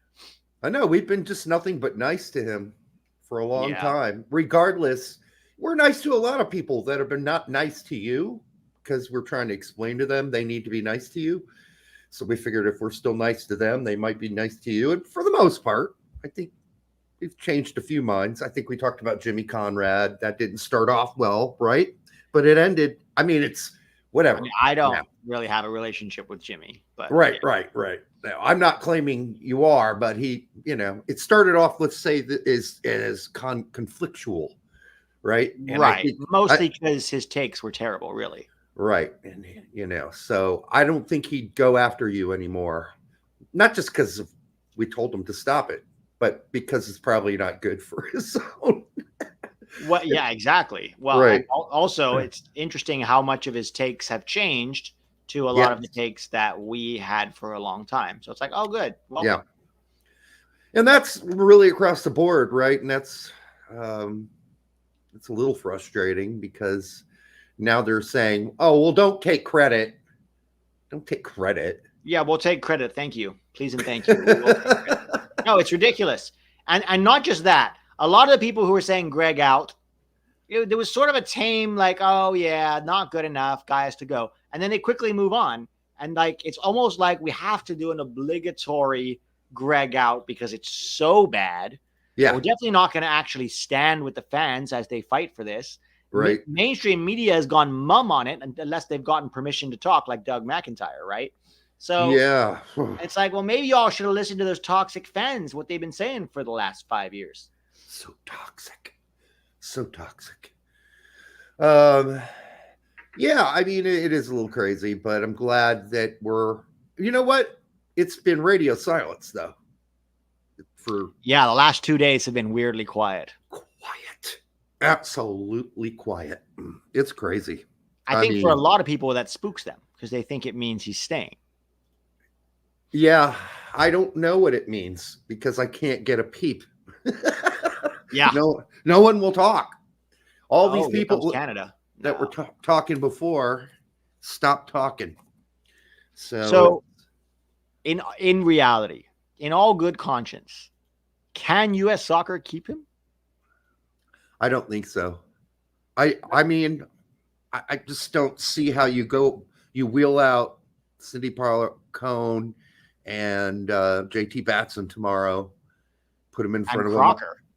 And Crocker in front of Mike's, and they go, well, after a long consideration, we've decided that Greg's still the right man for the job. I mean, not only would the instant backlash be terrible, but also the financial whoa, straight at Kupo. But not only that, but the financial consequences. I mean, somebody was here in the chat is from Cincinnati, and he was saying the Cincinnati Outlaws are planning a boycott of the New Zealand game if Greg is still in charge. Yeah. So no fans is like the worst thing, not only from a revenue point of view, but from an optics point of view, right?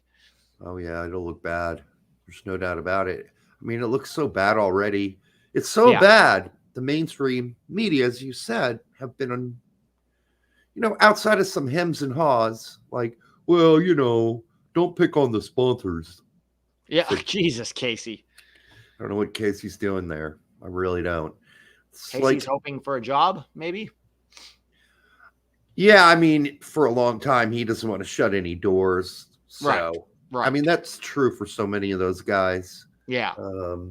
It's just so weird to watch these great players who had like fire in their belly become these like cowardly little like bootlickers. Yeah, ask Jermaine Jones about it. I mean, you've talked to him. It's night and day person that he used to be. So night and day. So night and day. They all want a job. Money talks, huh? Yeah, it does. It certainly does. And yeah, it was a fun night yesterday. It was fun. And it was a great show.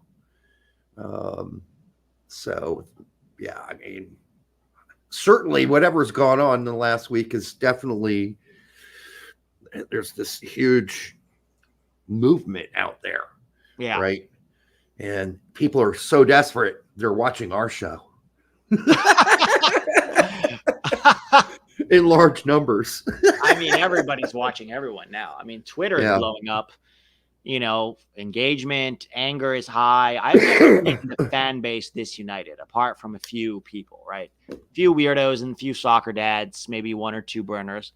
But overall, I've never really seen the fan base this united. Jonathan says they are stalling. They want him to stay. I actually don't think that's what it is.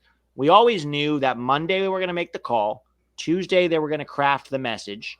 And then Wednesday they were going to make the announcement. Now, if Wednesday night comes and there's no announcement, I will get very spooked. I'm going to start worrying. Yeah, for sure. What is going on? So here's my question.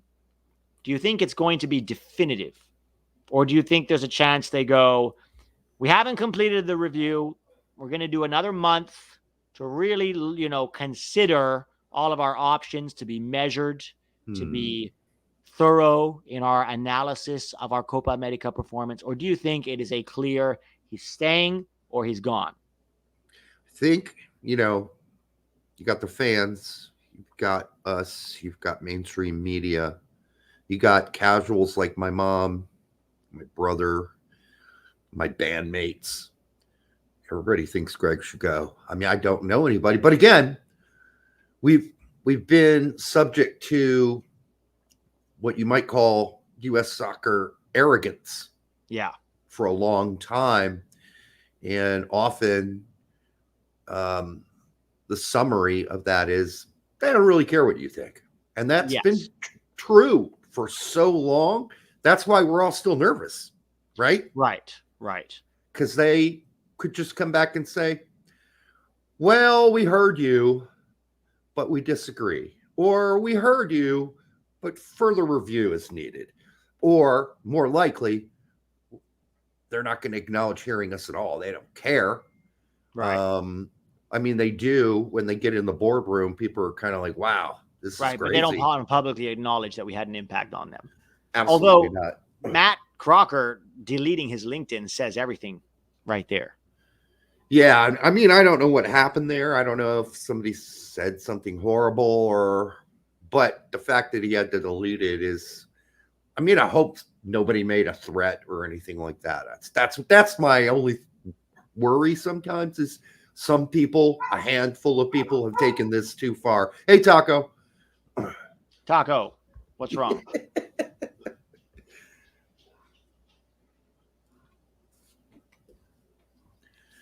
I don't know if anybody's. I'm sure there have been idiots that have taken this too far, and I mean, there always are. But I'm not really that sympathetic to anything with U.S. soccer, right? Like, people shouldn't do that.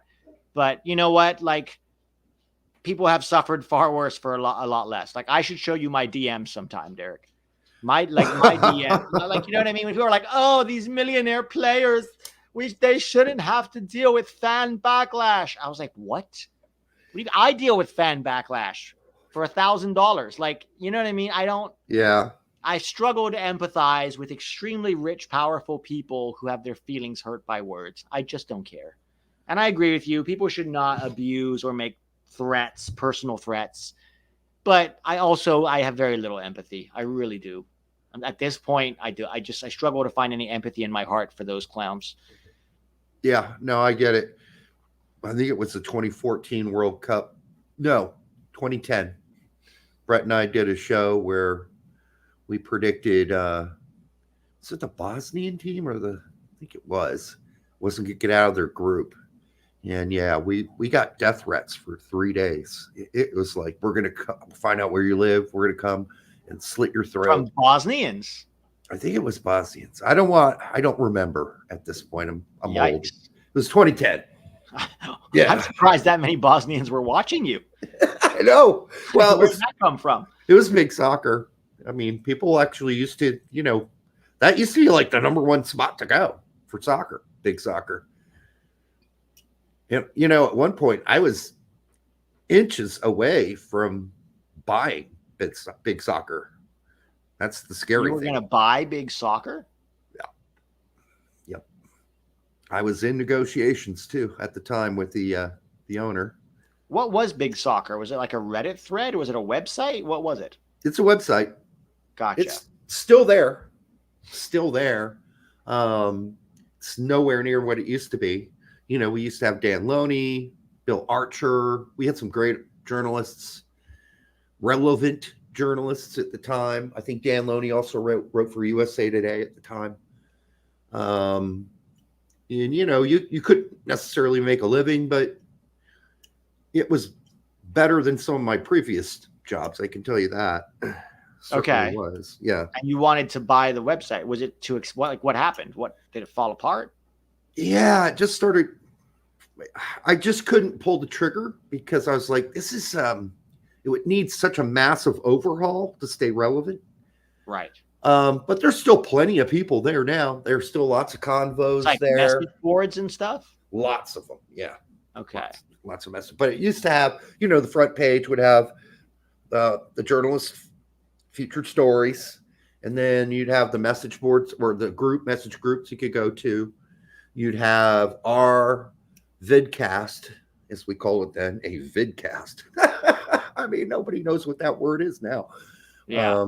But yeah, it was an interview show that Brett and I did with former U.S. soccer men's national team players. Okay.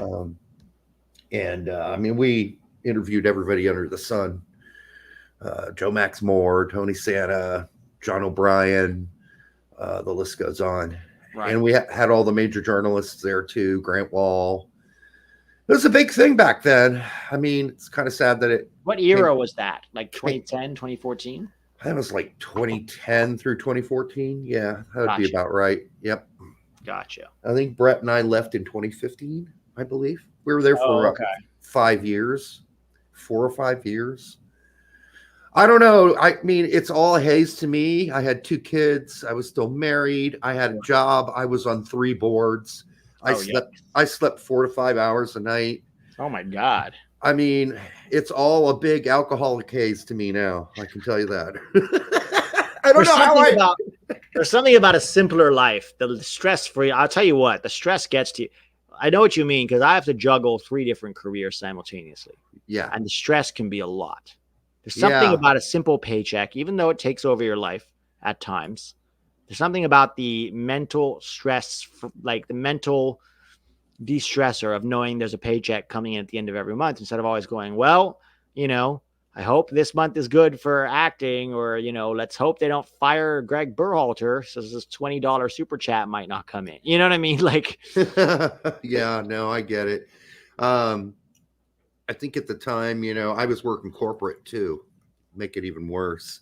So the pressure was on there too.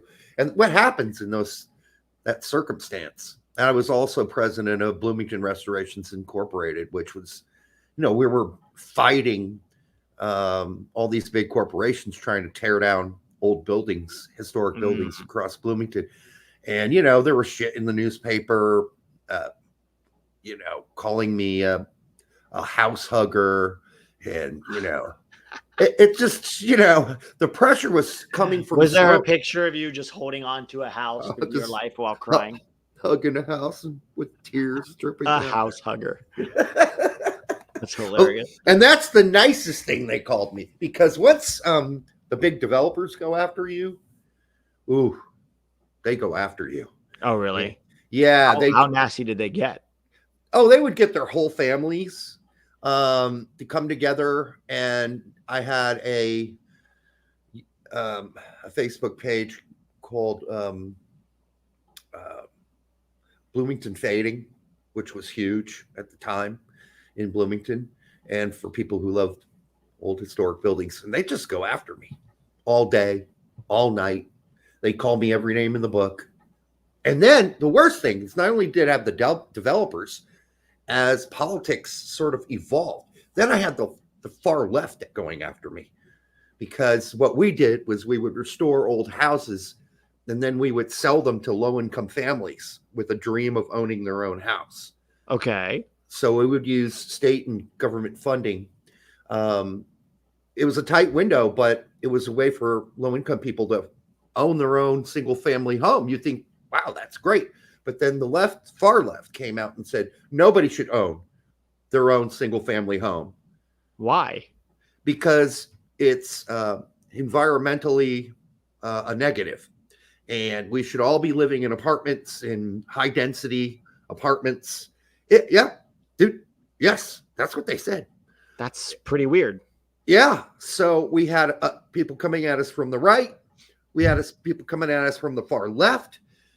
Man, it was stressful. It was really stressful. I'm glad it's all over, honestly. Yeah.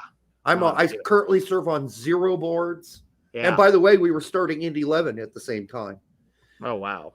So all this happening at the same time, my wife used to say, wow, you got all these projects. Could you make me one of your projects? Oh, yeah. My ex-wife. So it didn't work out.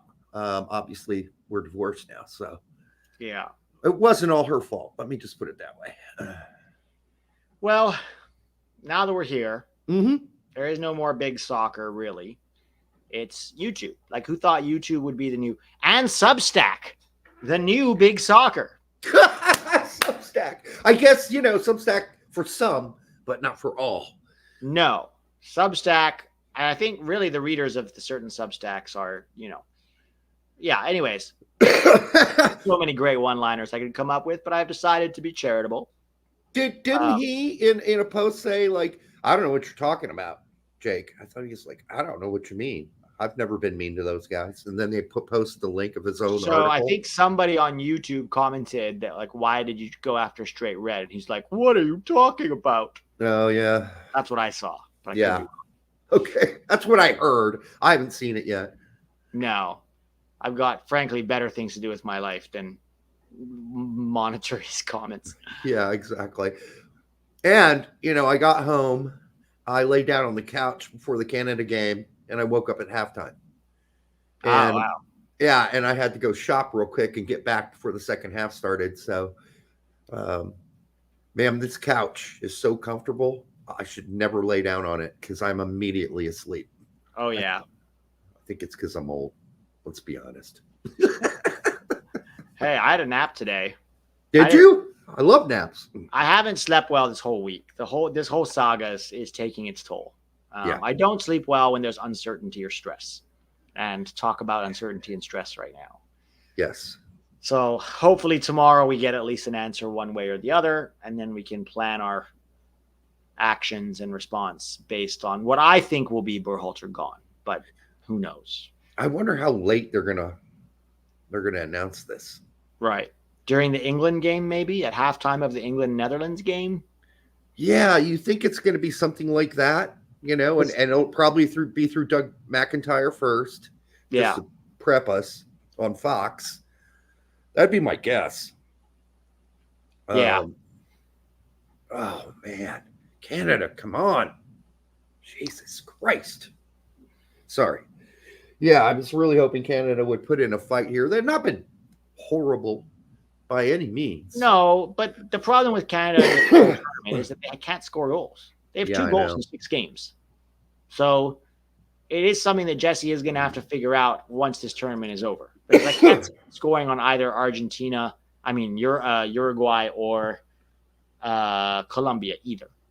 Right. So, I mean, don't get me wrong. Kudos to them. Even if they get 4th place, they made a semifinal in Copa America. Massive, massive props to them and congratulations. Now, we go, well, what's next? I mean, I'm sure Jesse would love to beat us in the next game, like in that friendly in September, right? I mean, just to stick it to U.S. Soccer. Oh, yeah. Oh, yeah. He would love to. He's and now loving we it could have an already. interim. Yeah. We could have Mikey Varas or Marko Mitrovic in charge at that point, too. It's possible. Or, God forbid, you know what? If Greg Berhalter is in charge, I am buying a Canada jersey for that game. No, I swear to God, I will buy a Canada jersey for that game if Berhalter is still in charge. I mean, we're going to have to watch it because we cover it. But okay, yeah. I mean, I'd like to say I won't watch it live. I'll watch it after the fact because I don't want to give. Well, okay. Here's the thing about ratings, people. Unless you have one of the rating meters on your TV, they're not going to know whether you're watching or not. Right. I'd explain that to my dad once. He's like, "Oh no, they can't just track everything I'm watching on TV." No, you have to have a rating meter. How many people actually have rating meters? How does that actually work? It's like 5,000 people, right? So it's kind of a poor metric. It is. It really is. And I don't know if that number is up. I think it used to be a lot higher than it is now, to be honest with you, because my streaming too. Well, when I met my ex-wife, she had one on her TV. And I'm like, why did you agree to this? Yeah, what do you get out of it? I mean, somebody's gonna get to know what you watch all day long. That seems kind of weird. And then based on what you watch, they're going to draw conclusions about what other people in your age bracket and gender and race also watch. Like, I don't know. Yeah. It just seems like a weird system. But with streaming, it should be pretty easy to track what everybody watches, right? They know. Like Netflix knows what you watch. Amazon knows what you watch. Hulu knows.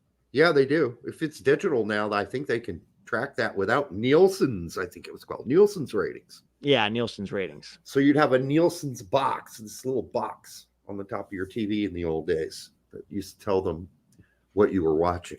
Right. I wouldn't want that. What if I'm watching the Playboy channel? I don't need them to know that. Yeah, no. Although I don't think that exists anymore. Maybe it does. The Playboy channel, anybody know? Please. Ismael Kone with the yellow. Do you see what he did? He kicked the ball off of what's his name back. But of course, he acted like he got shot. Yeah, of course he did. Rodrigo De Paul is hilarious, man. He's such a aggressive dude, but like a ray of sunlight touches him and he acts like he's been shot. He's like, if you want to be a hard ass, at least make it work. He's no Roy Keane. Let's put it that way. No. I mean, Kone shouldn't have done that. That could easily have been a red, right? Yeah, it's childish. Oh, please. Barely. Oh, come on. Childish. I mean, you just don't do that. You're behind. It's not going to help. No. There's 12 minutes left in the game. I mean,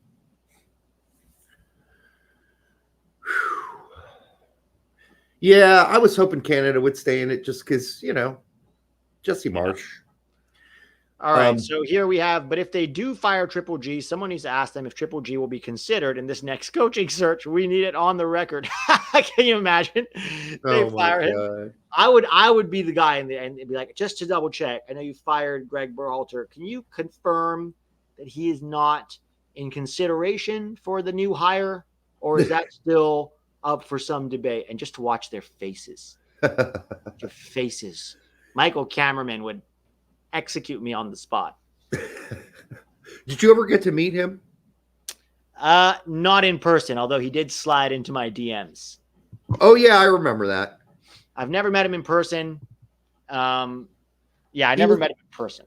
I don't know where he was during that Austin game, but yeah, they sent bigger wigs after us in that Austin game. So people kept asking us last night, like, where's Sam? What happened to Sam? I don't know. Sam was a weird one because we brought him to Austin with us, even though he had kind of quit for like 3 months. Yeah. And so we told Brett, we think Sam has quit. We're not sure, but we haven't seen a video from him in 3 months. And so Brett said, well, invite him anyway. No, Right. no. So Brett said, oh, okay, he's quit. And then he did one video. So we told Brett, we were like, he did one video. We don't know if that means, is he back or whatever. So Brett said, okay, invite him. So we brought him. He came there. He had some interesting things to say. And then he never uploaded a video again. Yeah, that's weird. It was weird. And you know why we didn't end up going, right? Was that ever explained? I think you guys had work, right? And it was like last minute. No, we thought you guys were talking about the game at Trinidad and Tobago, not Austin. Oh. Like, I totally misunderstood Tact. I totally misunderstood it. And I'm like, no, were you smoking or something when you got that message? No, I don't. I'm not going to blame it on Tact, but you know, it was just not a really clear communication process. And part of it was, I probably made assumptions I shouldn't have made. That it was going to be. I would 100% have gone to Trinidad and Tobago. How fun would that be? Well, that date was definitely off for Brett and I. I mean, game aside, a chance to go to the Caribbean? Absolutely. Yeah, I won't fly anymore. You don't fly? No. Wait, so how would you have gotten to Austin? Drive? Yeah. Driven. Why don't you fly?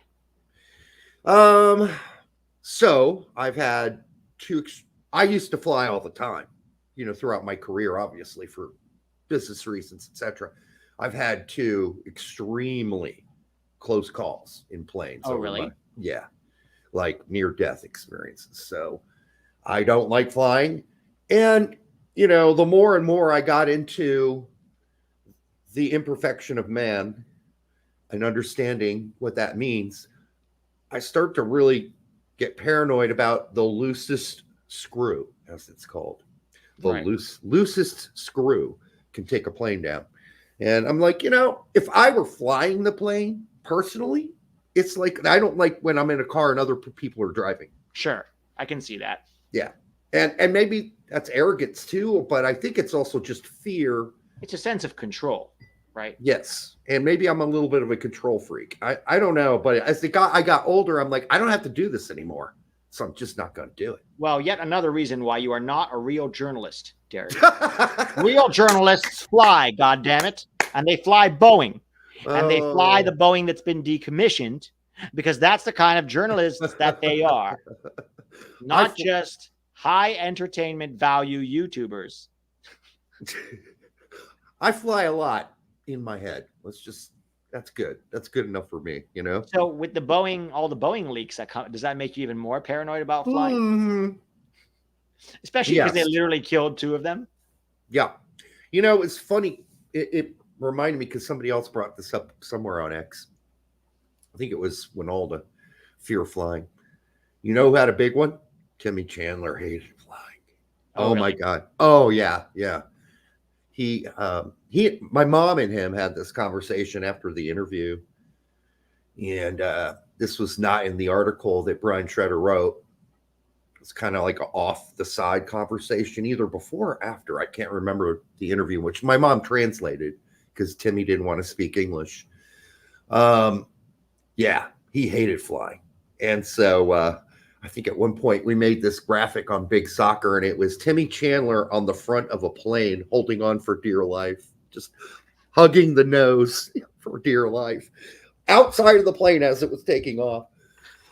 Yeah, that was actually secretly one of his problems of playing with the U.S. and why he turned down so many call-ups. So it wasn't that he didn't want to play for the U.S. It's that he didn't want to fly. He hated flying to the Caribbean, and he hated flying to Central America because for him, it was death grip the whole trip. Death grip, you know? It's like, God, they could have drugged you, you know? Yeah. Even late in my career where I was flying all the time, dude, I'd get to the bar and I'd just load up, you know, and I'd be drunk as hell on that plane flight and I'd be all right. You know, I'd get through it. Yeah. Also, those transatlantic flights are a bitch. When I fly to Germany with my girl, 10, 12 hours. Yes. Oh my God. And it's cramped. It's not any better than domestic. As long as you get more leg room, it still feels cramped. Even on Lufthansa, it's cramped. And 12 hours sitting in that, maybe it's just you get older. When you're young, you're more rubbery. You don't care. After 30, you're just like, oh, I can't be sitting for so long. And then you get up to try to stretch your legs, and the older German stewardess gives you a weird look. It's just like, you know, I made the mistake one time of eating the cruise breakfast. There was like a bunch of croissants in a tray on that little like area where the stewardess is and the steward, or whoever they are. You know, they're there, and there was this like tray of croissant. I thought, I'm waiting for the bathroom, and there's a tray of croissant. I'm like, oh, great, croissant. So I grab one, I start munching on it. And then the stewardess walks by, and she's like, actually, it's also for the crew. Oh, I'm sorry. I didn't know. I thought that they were part of the breakfast. All right. And I'd only taken one bite. And it's not like I gave it back to her. She goes, it's fine. You can keep it now that you already bit it. I was like, well, yeah, not going to put it back in the tray, honey. Oh my God. I love though how French you pronounce croissant. Yeah. Well, I don't remember if she did, but in my head. Oh, okay. You were mimicking her. Okay.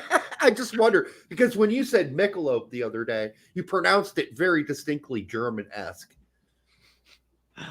Julian Devos says, hey, Pete, I'm tired of a few players. If they want Triple G, they can decline a call-up. I don't care anymore, even if that means calling in MLS players. Here's the thing, though. Those players might back Triple G, but believe me, when ex-coach who replaces him calls them up, they're still coming. Christian Pulisic ain't saying, I mean, I can see him maybe saying no for a friendly or saying he's injured or something, but these guys still want to play for the national team. They like Triple G, but I agree with you. They need to stop advocating for Triple G. Like, it's getting very frustrating that they are the ones pushing for mediocrity. Yeah, here's a funny DM I got. This is weeks ago, when Pulisic and his girlfriend were playing golf. And I had these anonymous people in my DMs before telling me that, you know what? Pulisic's not a virgin, dude, and you need to quit saying that. I'm like, that's a joke. It's a joke. So I don't know what he is. And I could frankly don't give a damn. We joke on our show, so get over it. They followed up once the pictures came out with him and Melton. They were like, see, told you he's not a virgin. Do you know why they followed up, Derek? I don't know why. Because they are real journalists, damn it.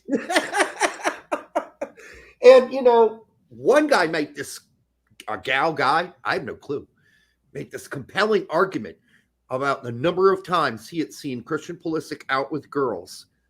Not only when he was with Chelsea, but also now at AC Milan. And you need to quit saying that. It's like, what the hell?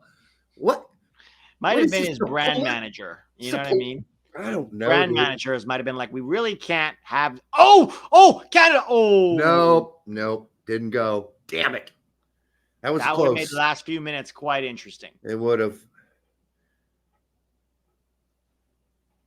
Oh, I'm sorry. I'm ahead of you. That's okay. Oh, man, that was close. I just, you know, people don't understand jokes nowadays. And it was like when we kind of got attacked, by the way, or I did, on Jason Davis's show yesterday, too. Oh, Jason Davis. I forgot about him. Yeah, I mean, it was subtle, but. Is he still doing that show? I haven't seen the guy in years. They don't get many views. I think the podcast maybe does all right, but I don't know. Best Soccer Show, I guess it is. I just remember when Luca Del Torre came on, because he was shitting on fans for wanting Luca Del Torre over Roldan.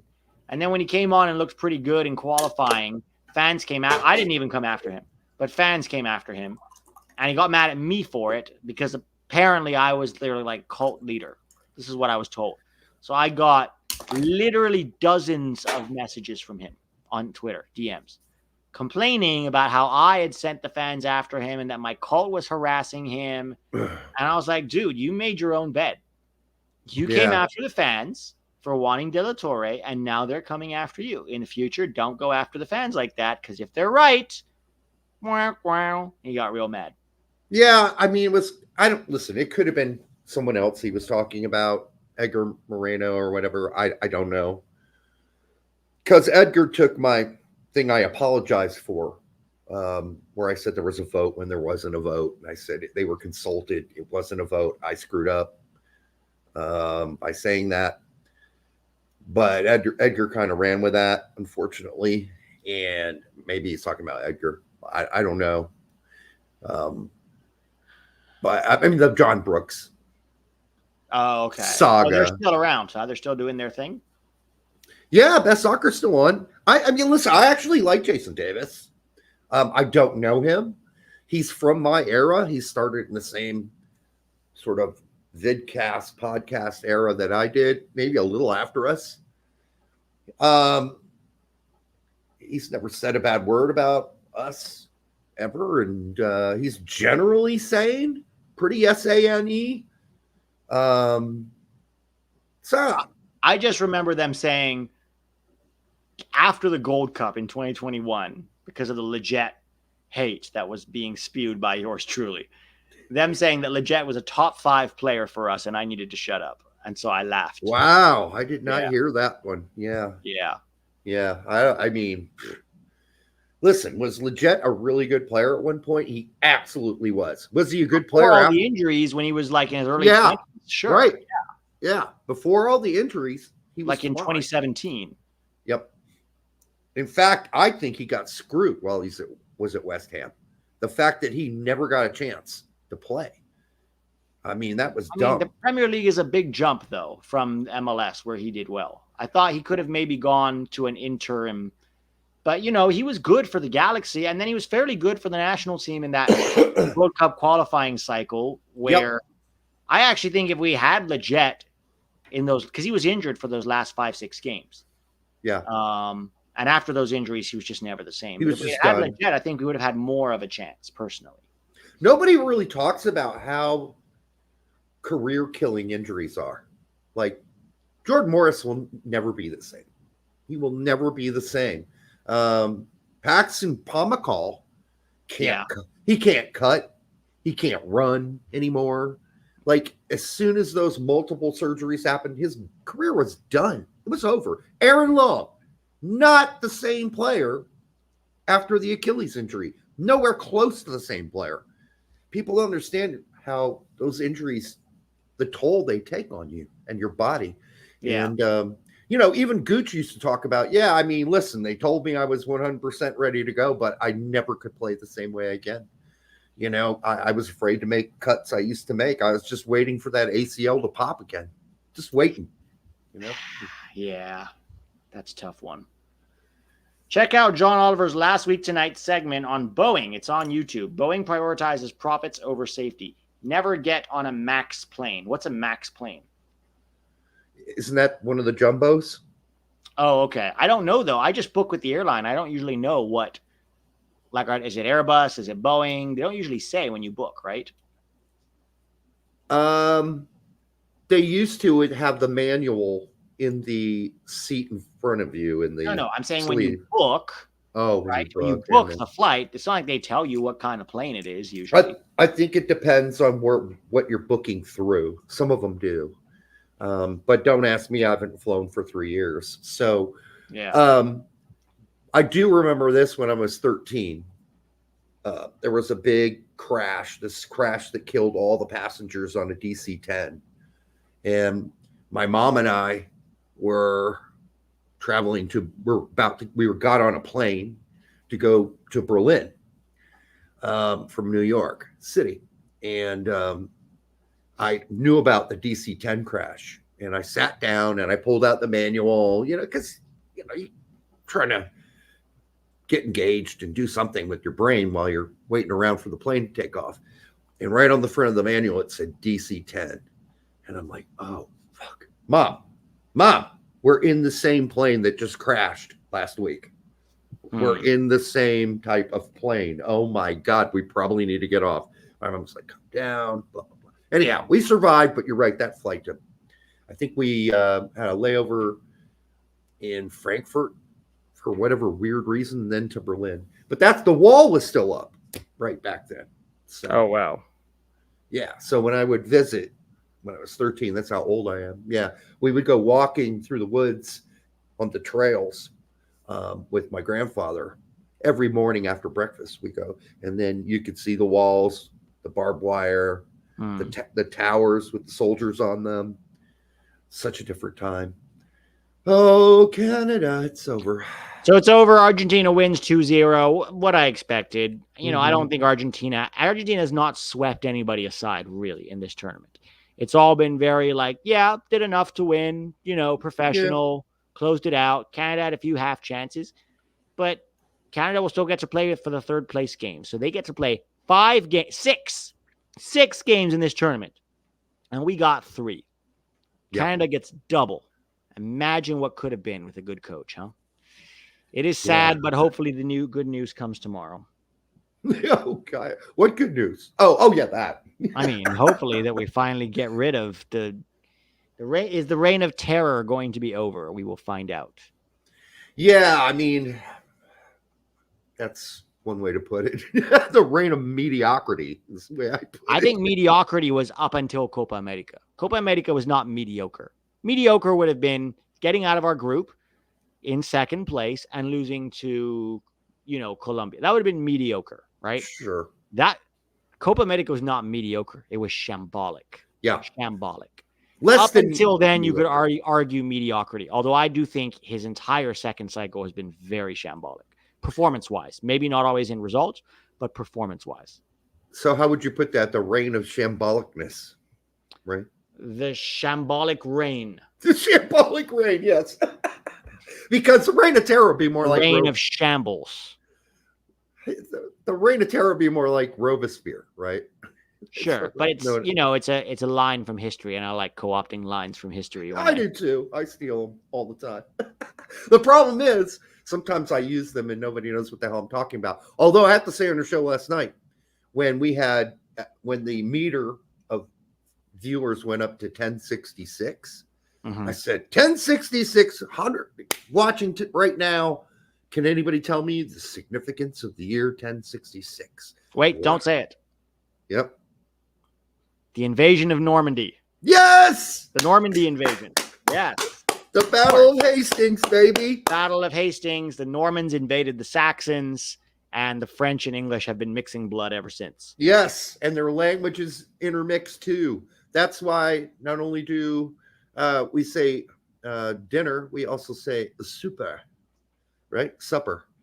So yes. All these new words came into English because of that. People don't really understand how much French influence is in English. It is very, very vast. Yeah. But yes, you got it right. Battle of Hastings, baby. And I was really surprised. A lot of other people got it right too in the chat. Yeah. Very impressed by the people who watch our show and your show, because they seem to be really educated people. Like, even if we're still not quite legitimate journalists, right? Who stuck up for us last night? It's so funny. Colin Reese. Colin's like, you don't have to have a degree to be a journalist. Right. But you do have to know that Andrew Farrell is the best center back we have. That's a good journalist there. Yeah, Andrew Farrell, DeJuan Jones, he's got his opinions. I once thought pretty highly of Farrell. But I think the problem with Colin Reese is he really likes Bruce Arena, because he tends to follow Bruce Arena players around. Because for a long time it was legit, right? When Bruce Arena was, Galaxy. Then Bruce went to, New England, and all of a sudden Bobby Wood, Andrew Farrell, DeJuan, these were the only guys that knew how to play soccer. And I was just like, it was a weird pivot. And now that Bruce Arena's gone, I don't know. I'm kind of curious to see, does he go to DC and then Steve Birnbaum is the new savior? I'm curious. I wonder when Bruce is going to get a new job. Because, it seems to me he's... Watch, they hire Bruce for the national team. No, I don't. Third crack at it. Bruce wouldn't do it. No. At least give him credit, because they wanted to hold on to him after Kuvo. Yeah, of course they did. And he said, are you kidding me? I'm resigning. Yeah. Hell no, I failed. I am done. I failed. And give him credit for saying he failed. That's Nobody admits that anymore. But Bruce is just such an old school guy. And even though, in like 2003, he chewed me out once. I don't care. I love that guy. I really do. Yeah. Yeah, we'll see what decision they make, I guess. Jonathan says Boeing bought the company that made the DC-10. Makes you think. People don't know this. Yeah, that is true. The Douglas. The Douglas was around since the 1930s. They were the first ones to put 2 propeller planes on a commercial airliner. Because before that, it was all like biplanes, and it was all like they would either carry mail or they would dogfight in the sky. Can you imagine dogfighting in a biplane where you're literally firing guns at each other while flying the plane? Like, they used to hold pistols and shoot at each other in the sky. Yeah, no, that's insane. Number one, just getting into a biplane. Yeah. Number one, and let alone shooting at each other. Number two. Yeah. We still don't know how the Red Baron was actually killed and who killed him. It's just, we think about the troubles we face now. Imagine landing on the beaches of Normandy during World War II. Hell no. I don't want to imagine that, and I'm glad I didn't have to do it. And, even worse, imagine landing on the beaches of Normandy and Greg Berhalter's your sergeant. I'm sure there were some Berhalter sergeants. I'm sure there were. Can you imagine? Can you imagine? Hey, guys. I'd be like, oh, crap. We're all going to die. I got it. I don't know. I'm sure there were. What was it? Band of Brothers? Great show. What a great show. How a commander during training camp, which was played by David, what's his face? David Schwimmer. Yeah. He played Sobel, the sergeant. Yeah. And he ended up having a meh because he was so bad, right? He never got a field command in real life. So the Army, at least back then, held people accountable for their incompetency. You would think they yeah. But I'm sure there were still incompetent commanders. Oh yeah. Well, Brett, I do have to kind of get going. Derek, this is my second. Oh, Derek, I'm sorry. This is my second live stream of the live watch along of the day. So I'm. Oh my God, sorry. That's okay. Yanks versus Triple G kickboxing match. Fight for USSF. I would win. I don't care how. Trust me, if that's what's at stake, it's like if you beat Triple G, he's out. The man is toast. He is 6'2", 6'1". I'm just warning you. He's a big mammal. I've been in the jungles of Burma under some pretty rough circumstances and had to fight my way out. So you're like a Gurkha, right? I won't tell this full story but I back myself against. Yeah, I might look like a Hallmark character, but believe me, if I have to fight my way out, people find out very quickly how scrappy old Pete can be. You don't just play a cop on TV. Oh my God, that's great. Well, I wish you luck on that. If you need any help, I used to box. So yes, good to know. Yeah, I'm sure you're fine on that too. But it was great. You knew what a Gurkha was. Remember the Gurkhas? Gurkha were some of the best soldiers, the Nepalis. Yep, exactly. British Army. They used to get Gurkhas. Why am I always so surprised when people know shit? I don't know because you live in Indiana where no one knows anything. Oh, it's just this younger generation sometimes. Not the people who watch our show, but the people who don't watch our show don't know things when I'm on X. I think our audiences are fairly smart. I've come to that conclusion. Yeah. Because I can't fake them out. So thank you, everybody out there. Yes. All right, guys, smash the like button if you haven't already done it. Make sure that you subscribe if you're new. And if you are not yet subscribed to the Straight Red Card on YouTube, Derek and Brett do twice a week shows, Monday and Thursday. Yep. Hilarious and informative. And you may get some stepsister advice while you're at it. Yes, indeed. All right, guys. Have a good one. Talk good soon. night.